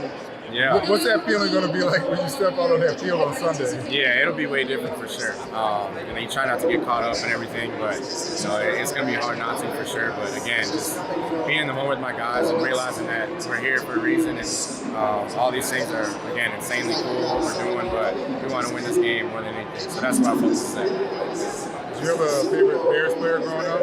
Lance Briggs. I love Lance Briggs. I thought he never got enough credit for how good he was, and obviously Urlacher, those two was the ones that I watched, but Briggs is my favorite for sure. What did you work on the most to kind of earn your playing time, get the extension you got? When you're going through that whole process once you got the NFL, what were you focused on the most?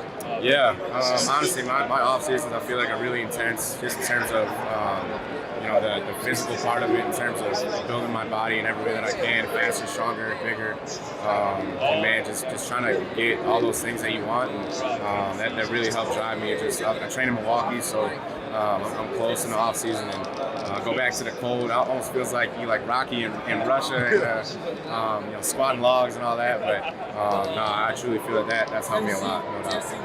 Did you ever going into this matchup, what's the biggest thing as a defense you guys are going to have to contend with this Chiefs offense? Yeah, I mean, obviously Mahomes with how he just kind of orchestrates the whole thing, how he makes big plays kind of later in the drives, and does a great job of extending plays with his feet and finding guys open down the field. I think the way that they do a scramble drill and find guys open is it's truly how they get a lot of their big plays, so you got to be ready for that for sure. But one thing Robert Quinn was talking about is, as a defense, you guys don't give offensive line, quarterback any breaks.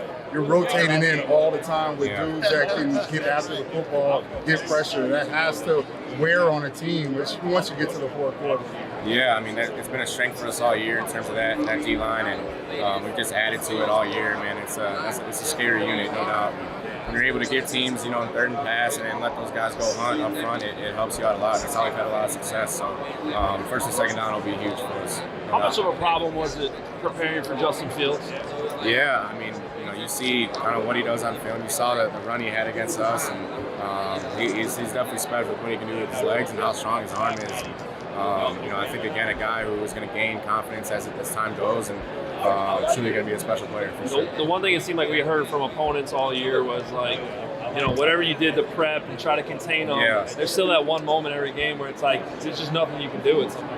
Yeah, honestly, the one thing that surprised me a bit, obviously, was, he's as fast as anything, but he's a lot bigger than people think as well. So a guy that big that can move like that, it's a tough task for a defense, man. So he definitely creates a little headache for you, and just glad to get out of there with a win for sure. So you get a chance to go against Jalen every single day. Yeah.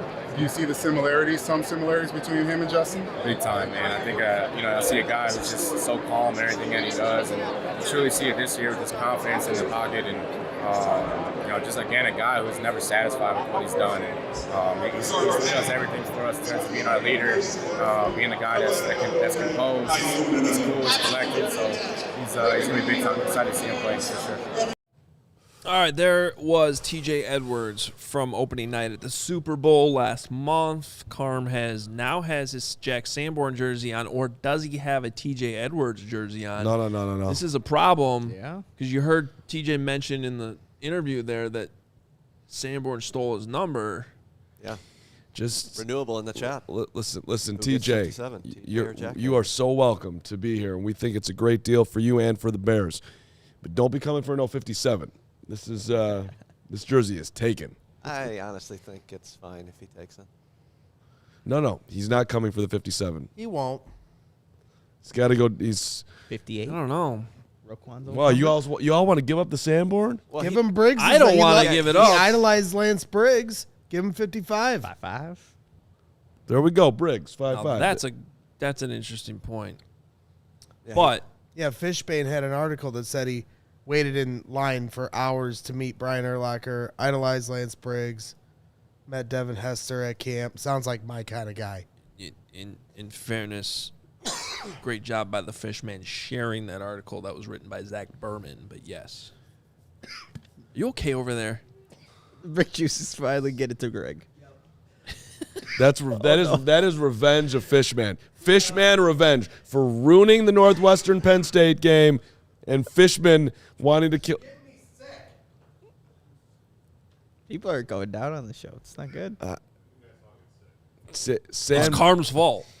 No one's sick. Don't worry, Kevin. 100% Carm's fault. But it would be my fault. At least I would definitely be accused of it being my fault.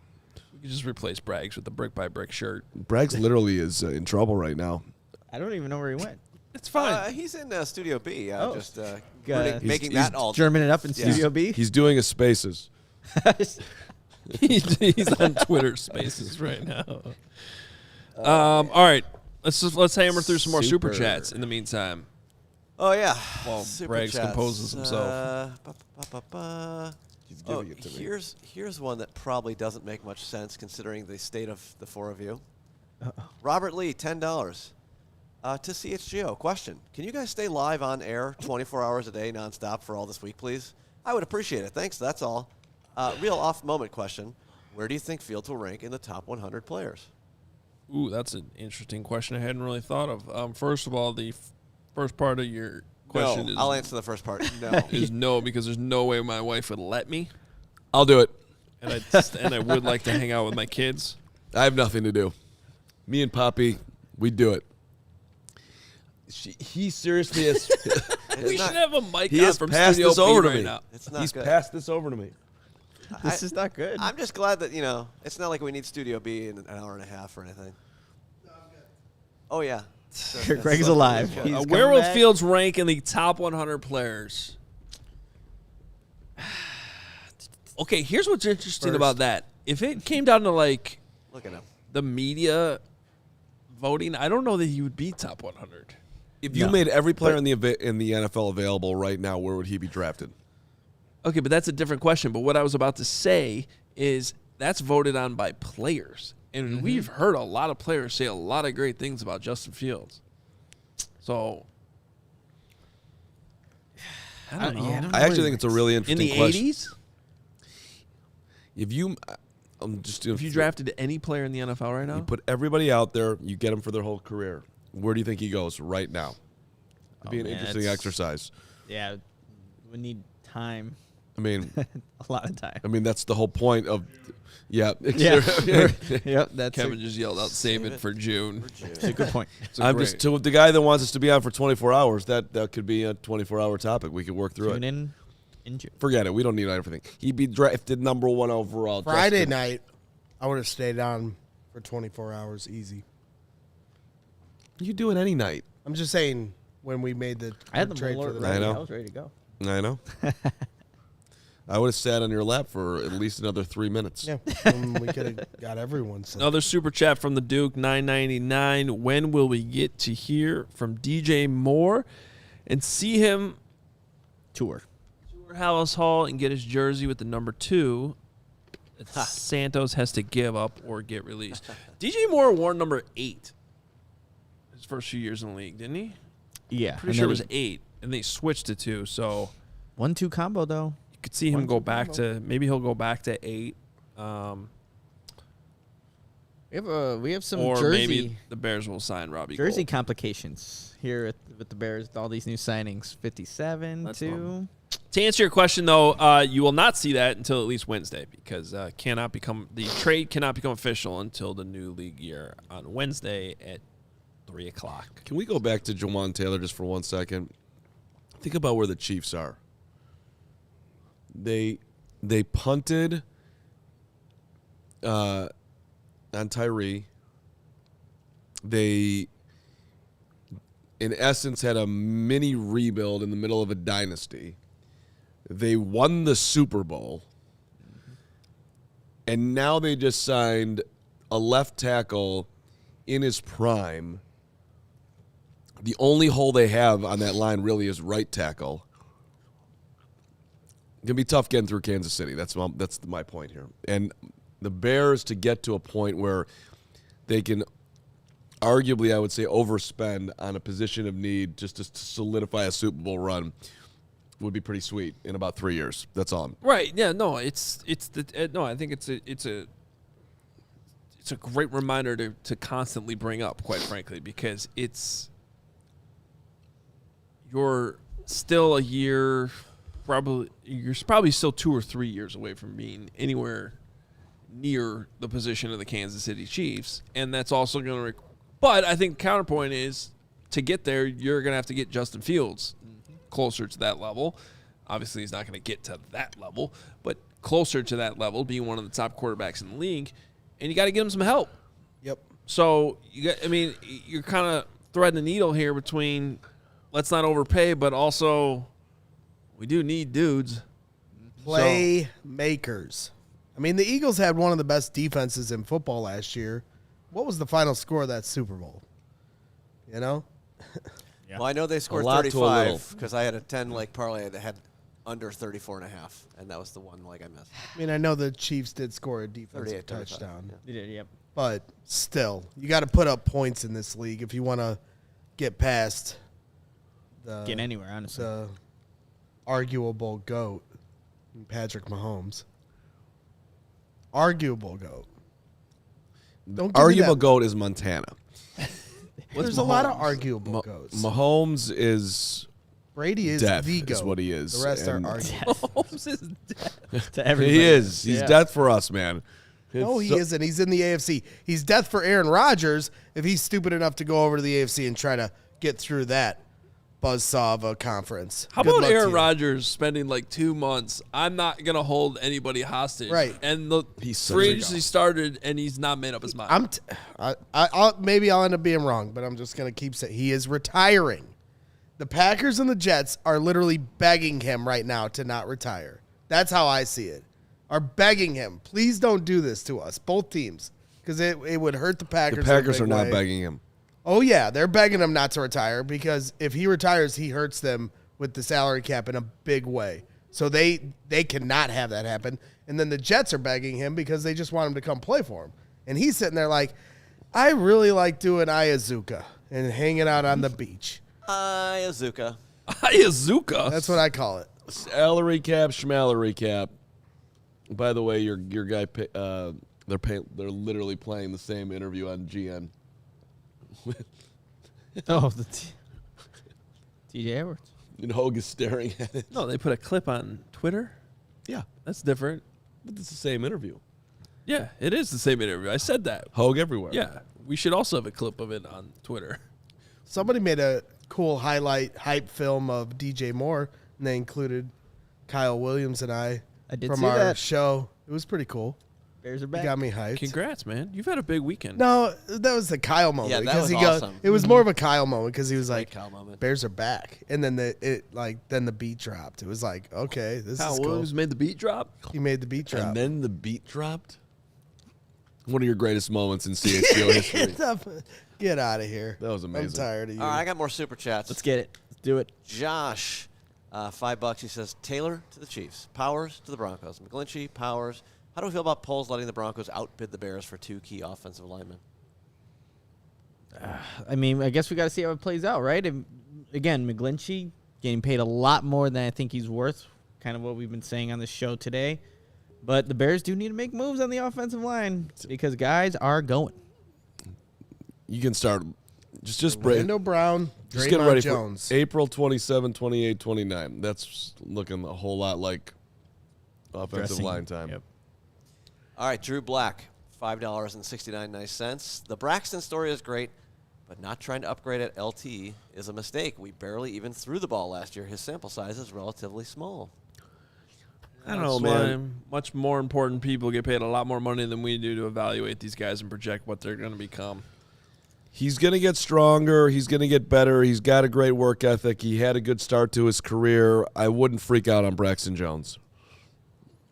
I agree. And hearing Wootton say over and over again throughout the season that he sees David Bakhtiari in him and how he just needs to get stronger. And he will. That'd be great. Yeah. And Braxton Jones, he's an impressive dude. That is a safe bet. It's like betting on, I don't know. The Boilermaker? That's not like that on the board. I'm taking, the guy in your high school class who studies all the time and doesn't have much of a personality, but you absolutely know that the bare minimum he's going to get to in life is like a decent credit card processor. He's going to make, he's going to be fine. Okay. a couple people on Twitter pointing out that if the Bears sign Orlando Brown, then now there's an all-out brawl for number 57. He also wears number 57. Oh, let's do it. Chaos. He flips to 75. I would be here for the Which chaos. is a weird number for a tackle to wear. 57. Yeah, Yeah. we can't sign a 57 that's playing tackle. Your jersey's in trouble, buddy. Yeah, that would be in jeopardy. You're all right, Sanborn. You're not giving this up. We ain't going down without a fight. I'll come right over to Hallis Hall. And by the way, hope you're feeling better. Last time I saw him at Hallis Hall, he was wheeling around. He had the injury. Oh, the Sandman? The Who Sandman feels was- better, him or you right now? Yeah. I'm going to guess him. Him. Tom Papalardo, $5. I wrote a piece. The Bears will not spend big money on a right tackle because they will sign 2 defensive ends and draft left tackle at 9 and move Braxton to right tackle. Possibilities. I don't know about the Braxton going to right tackle, though. Unless, Pierce Skoronski can play left tackle in this league, and that would change things. But I'm thinking Braxton will be your left tackle in 2023. But maybe that's a solution for Skoronski. Like, if they're really arm length is more of an issue to me at left tackle than right tackle. Mm-hmm. And I keep bringing this up. He played right tackle his freshman year at Northwestern. It's not like he hasn't done it. Yeah, enough with the arm length. No, it does matter to a point. I'm not saying it doesn't matter at all. I'm just saying that the guy, he was a standout left tackle from the second he got to Northwestern, as you've underlined. Well, right tackle first, then left tackle. Right. Yes. Standout tackle. Excuse me. My bad. Standout tackle. Walked in as a right tackle, moved to left, dominated his whole foot. Don't tell me he can't play in the NFL. I don't believe it. I don't. No, I don't think anybody's saying he can't play in the NFL. It's just, can he be a dominant Succeed left at tackle? Yeah. That's why you get Orlando Brown and move Braxton over to right tackle. Okay. Could be an option. Why don't you tweet that to the want me to Bears in tweet that all at the Bears caps? right now? In all caps. All caps. You want me to? I Bragg's will. the Kanye of Twitter in 2023. Chubbs, 82. My guy. $2. Thank you, Chubbs. We need defensive linemen or nothing matters. They do need defensive I linemen. agree. Nothing else matters. Put that in your tweet too. Where's the D lineman?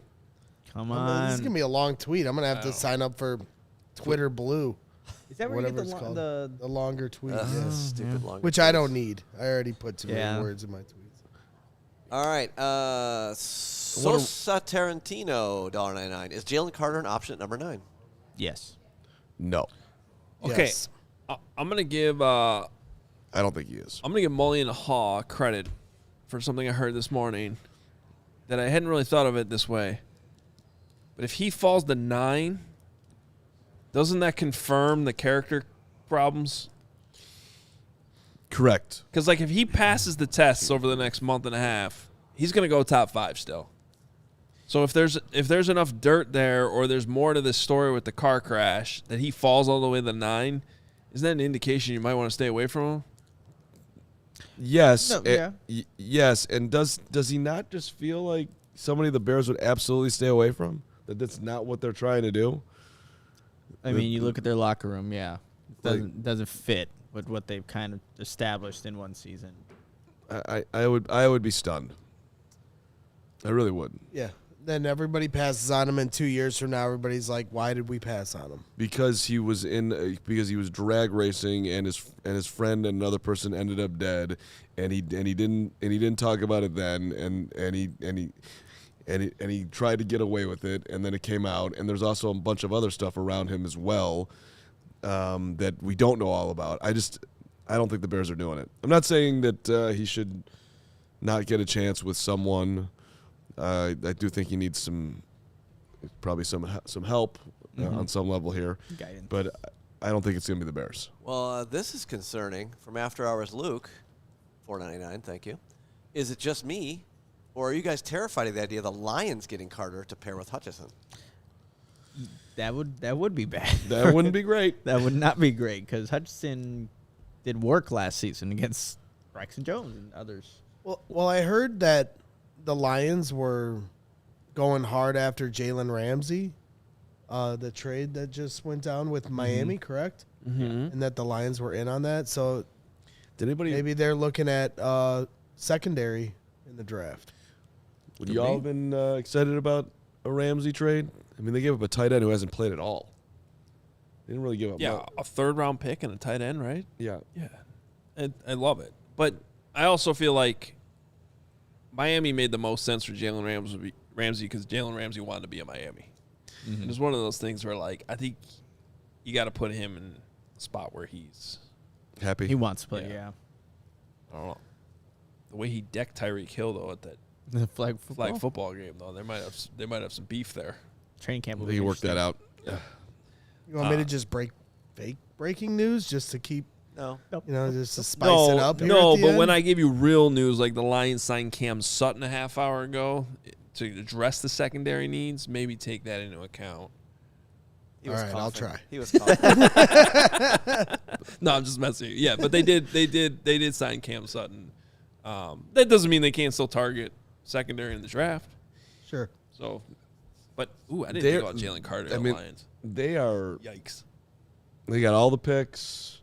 They got a lot of momentum up there in Detroit right now. That's the problem with this Jalen Carter thing, because that's a good barometer for putting it. Like, oh, would you feel good about Jalen Carter going to Detroit though? No. No, I wouldn't. So But bad, very bad. That is the challenge for my future integrity shirt. What if he falls all the way to the Packers? You just stop it. You just got to beat him, man. You got to block him. You can block Jalen Carter. Bring it on, Jalen Carter. Dylan asks $1.99. When can we expect the Carm shirt? He's got to come up with a thing. We gotta get a thing. I thought we just came up. We with said one. which one it was. We're gonna have to take some time on that one. Let's not. Something like Carmatheticals. Yeah, the Carmatheticals. Clown takes with Carm. easy. something about the Round racket. takes with Carm. No, it's got to be like tennis theme. The racket, like what kind of The serve. No, honestly, Carm's it's, racket? it's pretty obvious. I He's don't wearing know the that jersey now. It's. Do you know who Jack Sanborn is? Yes. And That's it a good looks one. like an iPhone. His not caricature a Samsung. that we made, and then just put It's Old just Man River. Yikes. See, it's so amusing that he gets his own shirt. Everyone's rocking around brick by brick. Now we're throwing out Old Man River. Imagine when this guy has like real level success. When like Old Be Man bad. racket. It'll be bad. Old Man racket. Yeah. Tennis thing. Car's Hoge's face on says it all. board. of all, Hollywood. don't- Hollywood Hoge's on board. don't try to take tennis down with me either. Tennis is a sport for all ages. Damn it! We got Big match tonight. Hollywood Hoge, Old Man Racket, Snoriano, Oh. Delit, Mariano. Oh. Rick Brian. Oriano. Snoriano. You guys came up with that when he was snoring at I think they the did. Super Oh Bowl. yeah, Chat. Snoriano. Snoriano. chat did. Jeez, That's true. He doesn't Snoriano. remember. Do you remember anything? No, he's old. Okay, enough with the ageist. Like Old man racket. moving along. Look at how he wants to pivot so bad. Morel McCollar, $4.99. Can we stop with the character concern? Like, if we went into you guys 20, I guess at age 20, it wouldn't be pretty at all. So it's so unfair. Also wasn't involved. Yes, and with, first like, of all, murder. appreciate the super chat. Appreciate you watching the show. I think we have all individually said that exact point on Yeah. the show before. All mixed together. We're all on board with that idea. At the same time, I can tell you with very much certainty I've never drag raced and ended up in a situation where I'm being charged with a misdemeanor in an accident where a couple of people died. Like it's still a serious situation that needs to be looked at. Hey, on that one, for me, listen, I've done a lot of stupid things behind the wheel that I'm not proud of. Okay, so I'm not even calling him out on the drag racing. I'm calling him out on the. In the moment, they have an accident. He allegedly he doesn't do anything. He leaves, and then after that, he sits with it and still doesn't do anything. Right. And now he's at the draft, and it finally comes out The combine. at the combine. Rather, excuse me. But also, I'm just I don't saying, want he to say never- conveniently he- comes out, but the he- timing of how he- that came out. Even His- his agents his- were clearly caught off guard by this news. His coming out. moral compass never hit, like seemingly. And again, there's other stuff that we were hearing noises about at the Before that. combine, and now we're hearing before that, and now we're hearing it after that. Red These flags. things don't end well, man. Also, we don't want him on the Lions. Yes. yeah, That too. and that's on the table. Look, he's a super talented dude. There's a reason why he was going to be a top 4 pick, top 5 pick. So maybe he'll go on and have a great NFL career. I hope he does. I hope he gets himself together. I just don't, it wouldn't be. I don't think the Bears are going to do it, and it wouldn't be my pick. All right, Isaac, $5 super chat. Hey, I shared a post about Shaq Mason to Knicks. What are your thoughts? And let's bring that up. It's a Tom Pelissero tweet. The Bucks plan to release veteran guard Shaq Mason if they can't trade him in the coming days. Thoughts while on the show today? Yeah, I mean, played right guard, 1,200 snaps there last season. Only gave up 1 sack, 9 hits allowed, 25 total pressures.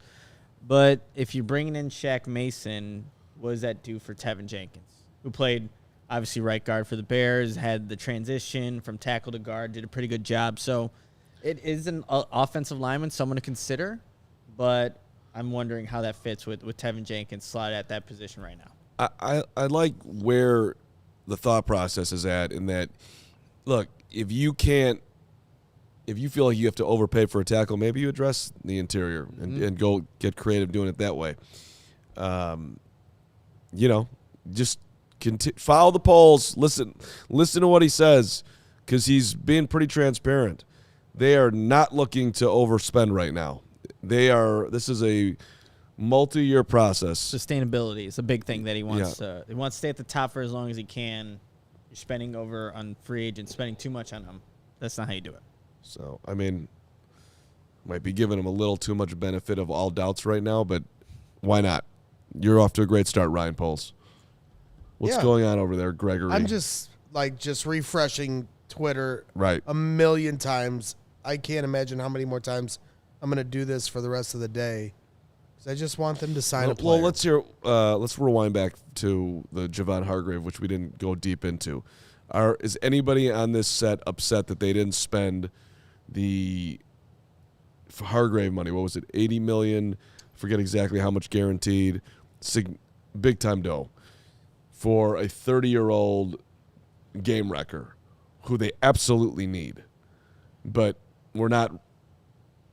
It would be a big hunk, big chunk. I'd be mad if they don't get Draymond Jones, if that's the case, because it was 4 years, $84 million to go to the San Francisco 49ers. We talked about how scary that defensive line is, but if the plans are to go get a guy like Draymond Jones, who's significantly younger, ascending player, then I'm fine with that, not giving the money. But I like Javon Hargrave. If the Bears would have put that money to him, the defensive line's a lot better, and you address that interior pressure that they don't currently have. So, yeah, if they don't get Draymond Jones, then I'm going to be a little upset with it. Well, and I just think this is where Bears fans have kind of gotten a little ahead of their skis. You heard some whispers in the last week or so that they weren't going to do this splash free agency like some of us have been expecting for a long time, because we keep talking about the salary cap minimum that they had to hit and all this money they had to spend. Well, I've always felt like Ryan Poles is a build through the draft type of guy. Badgers. He strikes me as that type of GM. Yes, they have a lot of money to spend. Some of it's now going to DJ Moore. You're doing different things. Maybe you give Cole Kmet a contract extension. And it just doesn't feel like a break-the-bank type of GM. Maybe I'm wrong. Maybe they're just waiting out the market for Draymond Jones and Orlando Brown, and they do get those guys. And if they do, I'll be excited. But I just have never kind of gotten ahead of myself, setting myself up for disappointment today, expecting these huge moves to be made. I think Ryan Poles is more calculated than that.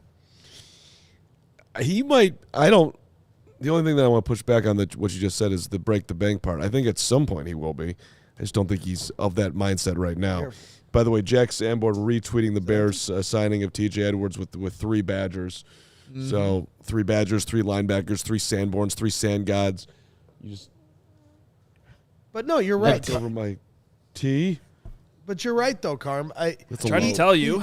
He's not a break-the-bank guy yet, because the Bears aren't in that position yet. Mm-hmm. But 2 years from now, they're ready to win a Super Bowl. They need that one piece. Yeah, he's going to break the bank. But right now, you're just going to have these calculated deals like T.J. Edwards, value, team-friendly value deals, and then you build up as much as you can. Then you hit a home run in the draft.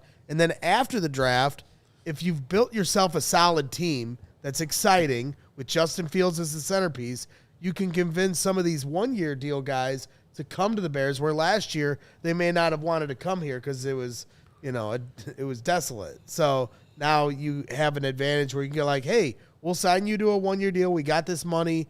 Come here, make a name for yourself, and then go get your next contract next year.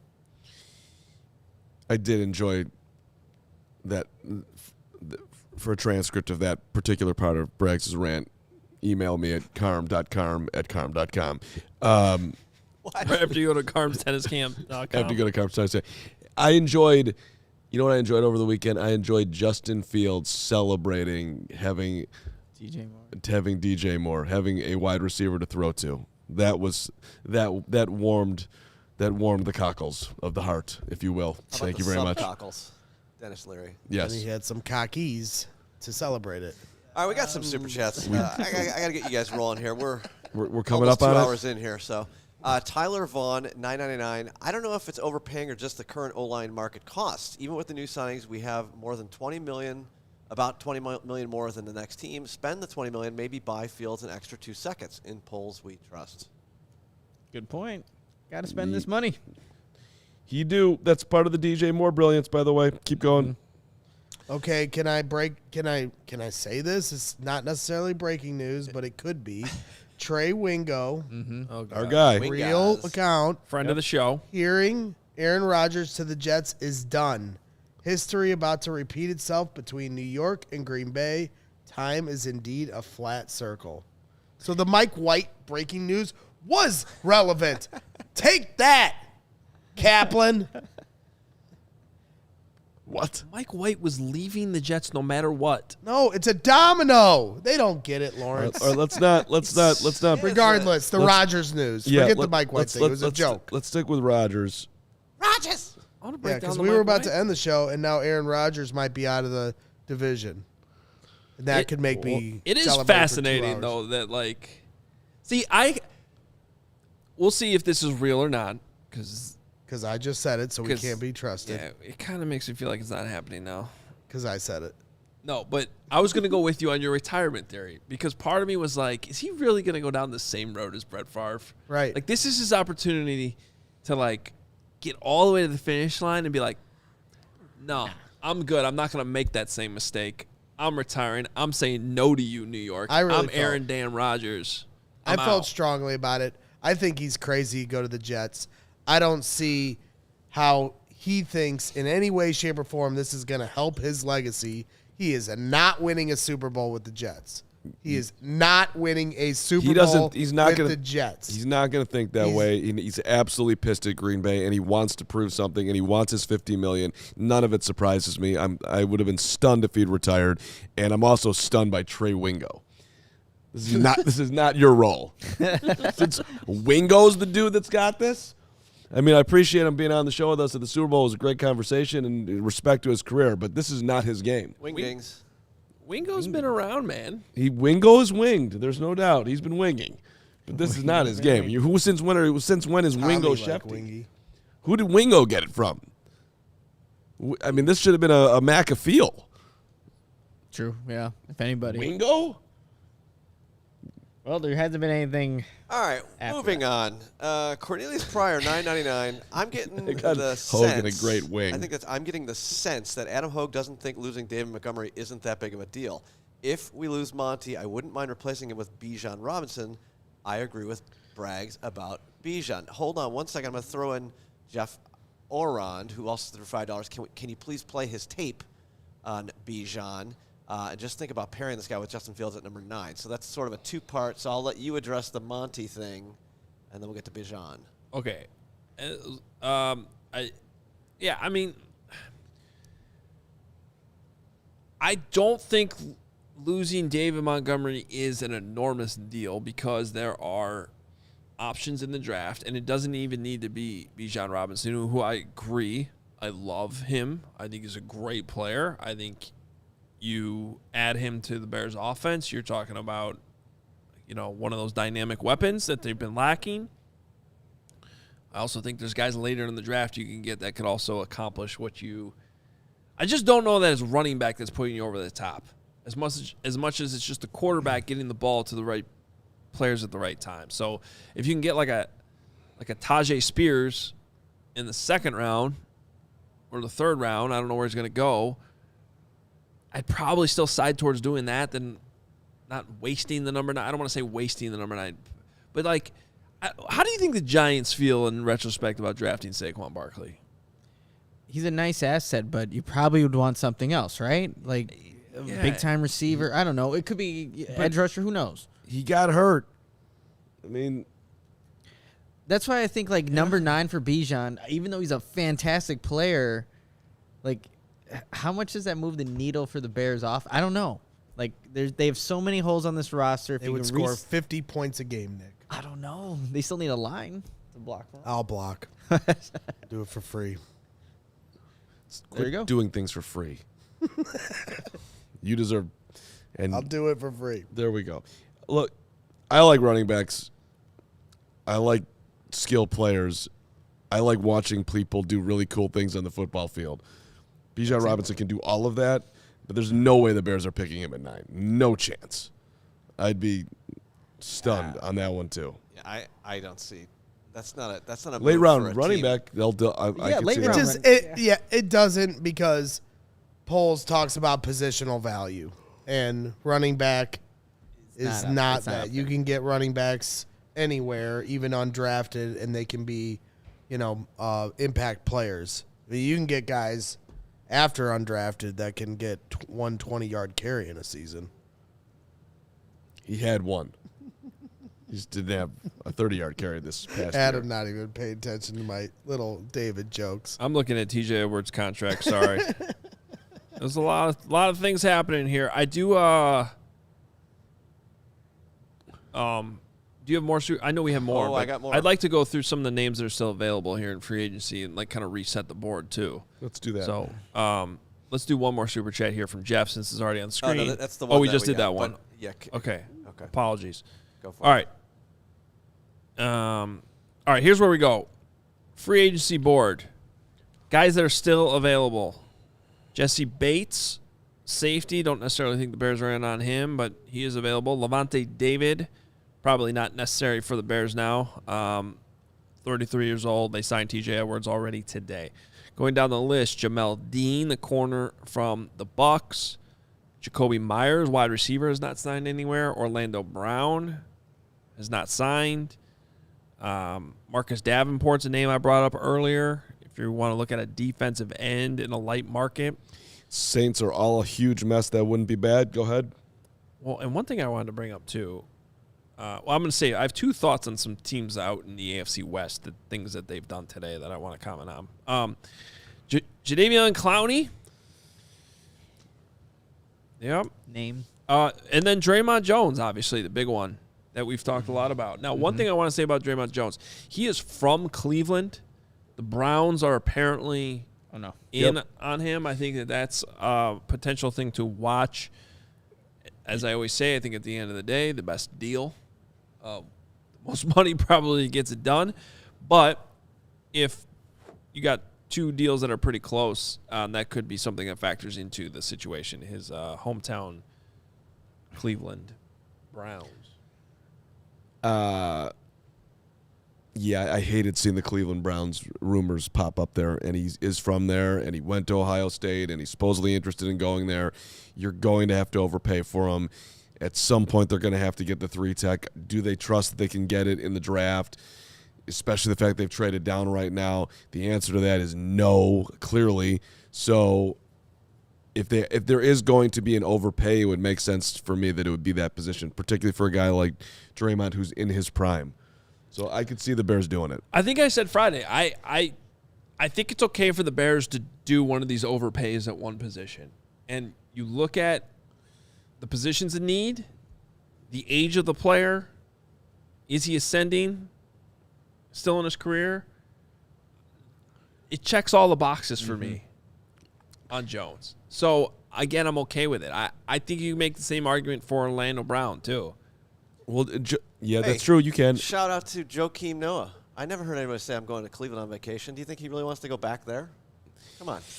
Well, it wouldn't be vacation. He's It'd not be for going on work. vacation. He's Again, $100 million. you're a bigger and better dude now. Come to Chicago. We're a real city. Thank The you. Cleveland Browns also restructured quarterback Deshaun Watson $230 million contract recently to free up some space. So if you're looking for, breadcrumbs, maybe that's what it is. Damn it, Nick. Yeah. Sorry. And if we want more breadcrumbs, did the Bears stay out of the McGlinchey situation because they wanted to keep freedom for other places that they might be willing to overspend? I think that probably logically adds up at least some. Speaking of breadcrumbs, Garrett Wilson, wide receiver for the Jets, put, "Y'all should see this smile on me right now."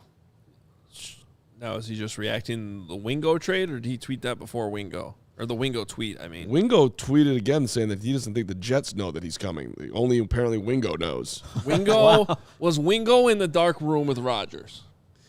Maybe Wingo was the voice Rodgers heard in the dark room. I was going to say, if the room's truly dark, you can't see who's in the room with you. What if we find out later that the ending of the dark room story was there was a little vent, and inside the vent was this voice of Trey Wingo going, "Go to the Jets." I mean, hit the like button if you believe that Wingo's correct.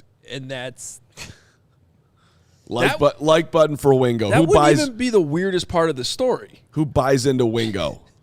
What's the weirdest part of the story? All of it. It's just weird. Going back to the ayahuasca and weird dark rooms. But that's like straight down Rodgers lane right now. That's just what he does. That is who he Season's is. over. Yeah. I'm gonna go do. Yeah, but this is recent Rodgers lane. Well, yeah, the last 3 years of Rodgers. Wingo getting some love here. Can we hit another super chat? We are Wing it up. We need to hit the super chat. Andrew Sullivan, $1.99. Any chance the Bears are in on the Broncos wide receivers up for trade? Judy would look amazing in a Bears uniform. Jerry Judy. I mean, that doesn't help Russell Wilson if they're looking to trade off some of those wide receivers that he has, and he had a terrible season with them. Doesn't make him better. And he just upgraded the right tackle position. I don't know. I think after trading for DJ Moore, you're not giving up more assets. Yeah. For a wide receiver at this point, I think you're only giving up money if you buy one, and I still think Jacoby Myers could be an interesting fit. Alan Lazard connection to Getsy, maybe potentially something to watch here. Remember, there's second and third waves of free agency. Some of the stuff's going to take a week or two. Garrett Wilson, I can finally enjoy my vacay now. Right? See, Rodgers has been holding up everybody. I mean, come on. Let's not joke about enjoying vacations. You're in the NFL. You're Garrett Wilson. You're having a great time on your vacation. Let's be real. Michael Lewis. Cool. $1.99. We can steal Mozzie Smith. I don't even know what that means. Is that? Yeah. Okay. Ian Rappaport, though, is reporting that Nothing's happened. nothing's happened. Source off. Source off. Source off. I mean, Braggs was just quiet for 3 minutes. I He just am yelled out scrolling source Twitter. I'm completely useless at this point. hit the like button for Rappaport for those who didn't hit it for Wingo that you're with Rappaport. off. Rap sheet. I'm Rap on Rap's, Wingo. I'm on Rap's side because I want Rodgers to retire. So, See, I'm here for not the entertainment. If he retiring. goes to the AFC and the New York Jets, no. that makes the football season more entertaining. I like that. Yeah, for sure. Just think about the things that Aaron Rodgers can teach Zach Wilson. That I New mean, York Just think about the things Zach can teach him. that How New to York find hot Aaron spots. Rodgers and that New York media would be hilarious. Oh, it'd be a battle every day. I am here for Rappaport versus Wingo. Shout out to Teddy Greenstein. He'd love it. Big Jets Teddy's fan. the man. Big Jets fan. Yeah. All right, two things on AFC West teams. One is what the Broncos are doing today. Look at where the Saints are in like salary cap hell. Mm-hmm. I just feel like I just don't. You know, my vibes on this Sean Payton hire have not been great from the start, and I just like, okay, you're going down that road. Just gonna keep borrowing for the future. It just Russell Wilson better turn things around, or they're gonna be in even more trouble than they have been already. And then the other thing is Jimmy Garoppolo better than Derek Carr? No. I don't. No, he is I don't- not. right? Absolutely not. No. I like Derek Carr. Now, they have the Josh McDaniels connection there, so maybe just philosophically it's going to work out better, but it's just, okay.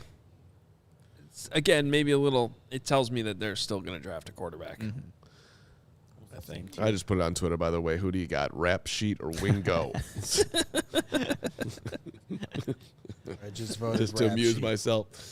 Thank you very much. But you spelled it Wingo. Yeah. I want some wings yeah. now. I want some What wings else now. we got? Sounds delicious. Can I get into some more supers here? Yes. Yeah, let's Okay, do it. first off, our guy Josh threw us another $10. This is about 20 minutes ago, and he said, free agency's wearing me out already. I might start day drinking.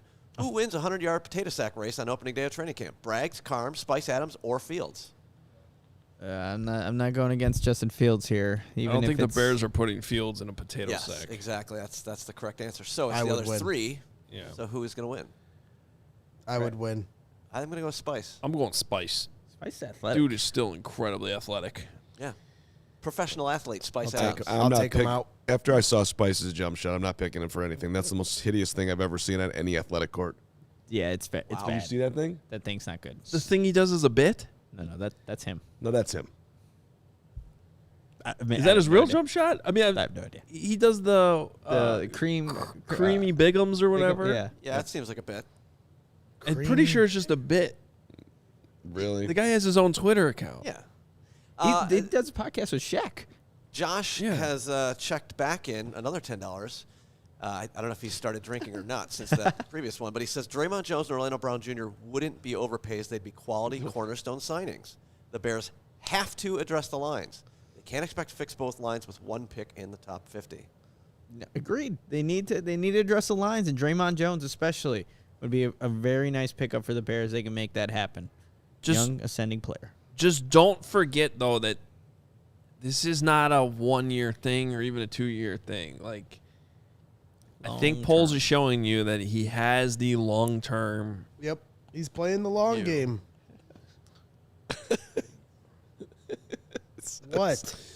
I know, Some of the yeah. replies on the Okay, yeah. We're on a I'm show sorry. there. Yeah. I'm sorry. Okay, yeah. So That's- Aaron Wilson. Hey, Lovey Smith's fan account just followed me. Rise and Shine Lovey Smith fan account. We are together. We have not. Aaron properly Wilson, thank who Lovey covers the NFL and the Texans for KPRC, he put out the Texans, Bears, Giants, Browns, Jets, and 49ers have all displayed interest in veteran center Jake Brendel, per a league source. Competitive situation in the center market. Was that worthy of saying anything, or should I have not said anything about Jake Brendel? I didn't listen. Look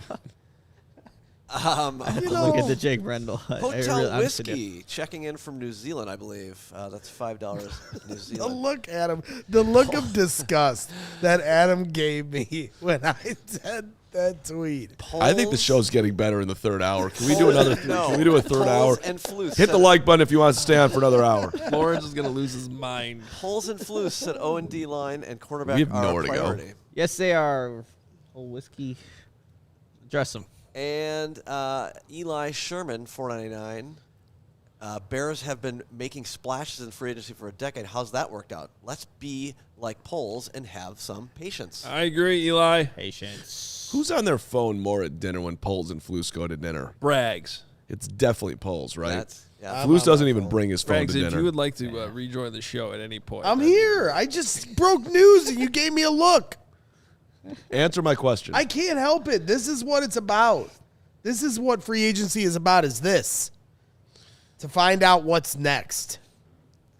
Well, it's not about this. Bristol, $4.99 says, move the balloon. It looks like a limp chrome phallus. It keeps turning in the wind, if you will, in here. Thank you, Carm. Stay, balloon. Stay. I'm just gonna hold it for the rest of the show. Well, I don't know about that. That's probably fine. I missed the #1 balloon. It still exists. I can't believe it made it that long. Bears on Kauai threw us another $1.99. How about this? Big Ten Bears, Edwards, Sandgod, Van Ness, Campbell. Let's Ooh, go. yeah, Campbell Out on of the second Tamawa, let's go. That's true, yeah.